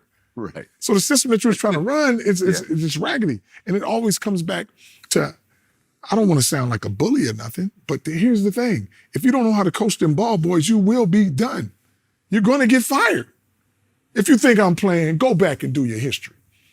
The coach that was at Chino Hills, the second one that came, you didn't do my boys right. That's why you lost a few games. When Jello and Melo was just there, you fired. Okay, we go to Lithuania. Where that coach? You don't use the boys right? Fired. Luke Walton, you don't know how to lose Lonzo? Fired. Mm-hmm. Alvin Gentry, you don't know how to lose Lonzo? Talking about he need to be doing some other stuff where you like he need to come off the bench or something like that when you did that for a few? Fired. Stan Van Gundy, you say he need to be a shooter on the wing? Put him in the corner? Fired. If you do not use my son right, you will be fired. And what's the name thought he was safe. The boy at Charlotte. Signed the extension, everything. But you don't know how to use Melo. Fired. So I'm just going by what you do. If you know how to use my boys and you believe in them. The other boy in Chicago was like, hey, they can say what they want, but I know what you bring, Zoe. And that's why when Zoe's healthy, running and gunning, you top of the league. Well, in 2020, you said your sons will never meet a nice woman during their NBA career. Yes. Jello recently had a baby with Nicki Madaris from Love and Hip Hop, who I've interviewed before. Yes. Oh, you have? I have. Wow. I've interviewed everybody. My man. 15 years, man. Yeah. Her mom was actually there during the interview. Okay. Yeah. Nice yeah. lady. I like her. Nice lady. I like her. You're now a grandpa. Yes. How does it feel? You know what? Being a grandpa, I'm not like my mom and dad, Tina's mom and dad. I'm building a brand, so I can't sit at home and be retired and be like, hey, these grandkids like that. So I'm a different type of grandpa. But LaVelo, that's his name. He got me. Oh, that's your grandkid's That's my grandkid's name. It's still going on, the whole Velo thing. Yeah, so we call him Velo for his nickname. Okay. But I never thought I'd be, because I'm kind of hard and, I didn't think I'd be taking my phone showing pictures of my grandson. But it's my first grandson. Yeah. And when I hold him, man, 2 or 3 hours go by so fast. Yeah. And I didn't think it was going to be like that because I'm still doing my thing, but it's my first grandson. Lonzo had the granddaughter, which is always, she cool, but I don't deal with her like that because her mom a little nuts to me. So they take the family. I don't see her. The only time she really gonna be like, man, that's my grandfather is when she get like 12 or 13 and she go to school and they be like, man, your grandfather's big baller? That type of thing. Because right now, like I said, Lonzo visitation rights, I don't like that. That's not good for family. Well, I mean, look, you've been married the entire time. Yes. You raised your sons Yes. in a 2-parent household. Yeah. Are you at all disappointed that they are having kids out of wedlock? I'm not even disappointed at that because at the end of the day, you got to do what you got to do. And like I said they would never do that. But my boys can also be lucky and pick the right one. Now, the woman that Melo has, Anna, like her, love her. Anna is like, everybody's stuck on that thing like, oh, she's so old, he's so young. You don't hear about my son beating up her. She a woman. These other girls is pushing buttons to make these basketball players go crazy, and now they beating them and strangling them and all that, and they losing their whole career. I'd rather my son have an old person, but I kind of made Melo do that on the fact that he always played up 6 and 7 years, so he a little more older than what he is. So, of course, he's not going to pick the girlfriend type from high school. He's going to try to gravitate to a woman. Mm-hmm. And that's why they in their 30s, 22, 23, you just want to go out, you want to pose and take your little Instagrams all this time. She come with her own followers and stuff like that, but every time Melo need her to do something, she there. She ain't trying to go to the club. Melo got 4 dogs. She like dealing with the dogs, but she do whatever, always by his side. When he tore his wrist up, the dude GJ pushed him in a wheelchair. But when he tore his ankle up, that dude nowhere to be found because years have went by now. But in that room, that girl's still in there. And, you know, she come over here and you know, we got a great relationship with Anna. And she was like, I didn't know you was like that towards me because I was scared to come to you guys because, you know, all they hear say that you hear that I'm a gold digger and I'm trying to do this and that. Melo, I don't have, whatever she need him, he need her to do, she get it done. Business-wise, she got him watching the news, all kind of stuff. Well, she comes from a rich family. No, this is the one I'm talking about, Anna. Now the other one, Nikki. Yeah. Oh my God, I love her. Okay. I'm like, Jello, how many girls have you had where you go to their house? This is the only one that got her own spot in Beverly Hills. Well, yeah, everybody talking all this stuff. She business-fied. Her family like that. Right. Her parents own some own a strip club on Sunset. Yeah, they own some strip clubs or whatever. But she been used by a bunch of people. So what happens is her and Jello come together, and Jello she buy Jello stuff, got her own stuff.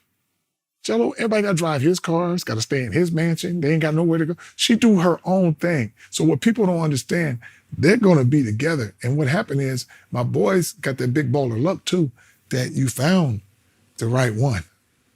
It usually don't happen like that. So if you can get this, I go back to Melo's girl. She ain't trying to go out every day. Been there, done that.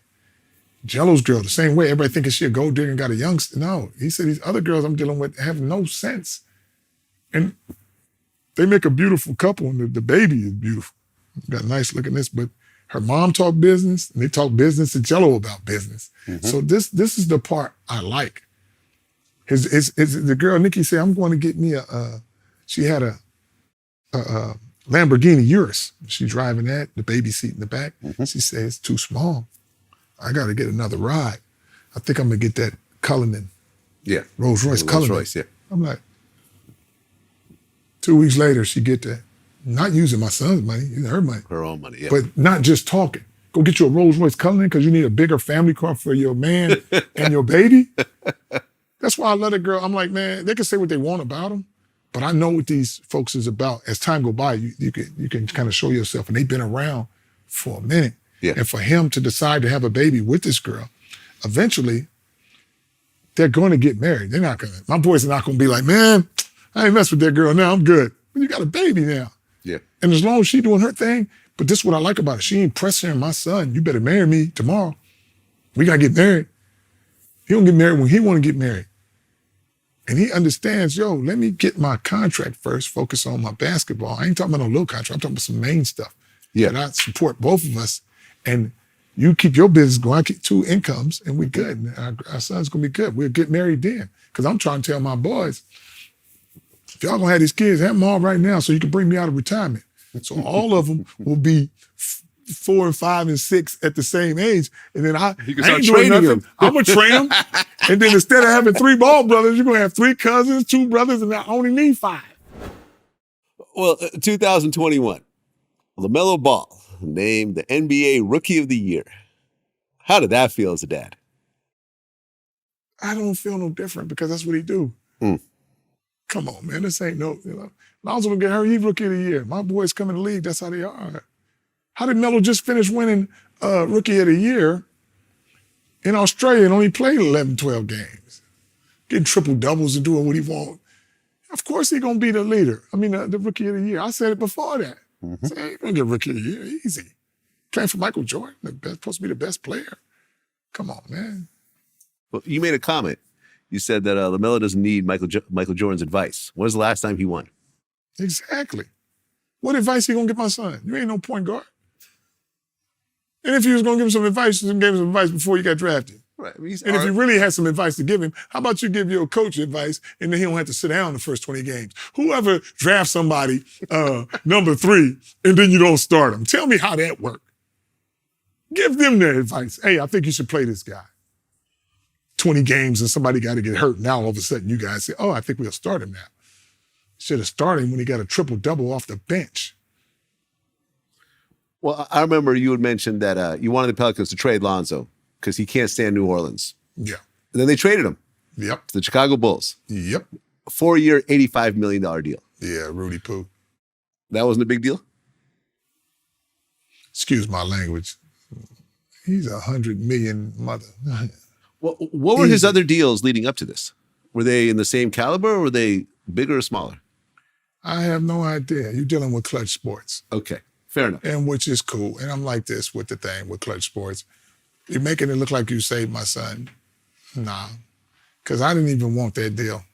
I wanted a lesser deal to do my move, and he didn't attain to that. He picked the best price, I guess. And it wasn't about the price with me. I was like, yo, Clutch, if you can, do whatever you can to get my son to Charlotte. Even if it's for $10 million a year. Let's go 2-year deal worth $20 million and get him over there. Because I'm looking at the bigger picture. If you have Melo at the 2, Lonzo at the 1, the fact you have 2 boys over there, you're going to get jello just to seal the deal. Now, Jordan, you got all 3. Well, he got a knee injury over there. Yes. How serious is it?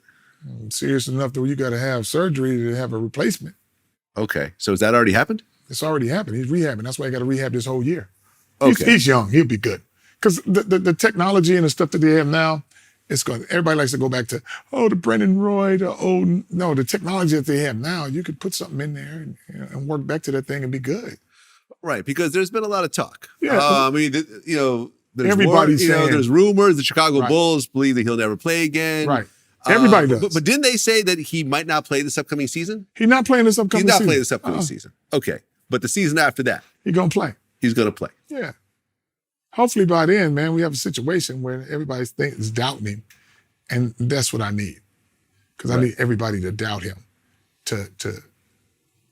Here's my thing, how I think. I want them all to play for the Clippers. Wait, what? I want them all to play for the Clippers. Okay, I haven't heard this before. Yeah. I want them all to play for the Clippers. You want him in LA? Yeah, because here's the thing. I don't want to go back to the Lakers on the fact that how you did Lonzo. So why Okay. do I bring the other 2? Let's go from, Steve Ballmer. That's my guy. I like him. I like his owner. style. Yes. That's why I tell him. My last name Ball, his last name Ballmer. We supposed to ball more. We're supposed to ball more. He got the best thing. He got a whole new stadium coming up. And hopefully at that time, hey, let Clippers, come on, trade Melo over there to the Clippers. And then say Lonzo ain't good. And then let Lonzo be like, I'm not going to re-sign with Chicago. Let me sign with the Clippers. Well, right, because this year Melo signed a contract extension with the Hornets. Yes. So, well, I mean, but then again, things You could change. trade him. They might be like, they might trade him. You never know. Trade him and get everybody you can for him. And then, Ballmer ain't going to be like, I don't want to. He get all 3 of the ball boys the biggest thing ever. And you got a new arena. Yeah. Let us go win. With 3 of my sons, you're going to win a championship. Because I got 60% of the team. The other 2 dudes going to blend in. Because my boys going to play so fast. It's going to be a beautiful thing. And by what I do with the triple Bs, it's not going to be a big deal. What I'm saying by that, you're not going to worry about no NBA money because you're going to make so much off the court. Yeah. It'd be ridiculous because you have a brand. You guys own that. All this stuff going to y'all. So what I'm saying is the quickest way for all my boys to be on the same team is, and I'm telling them so they can hear this, probably they look at your thing and say, wow, how we going to do this?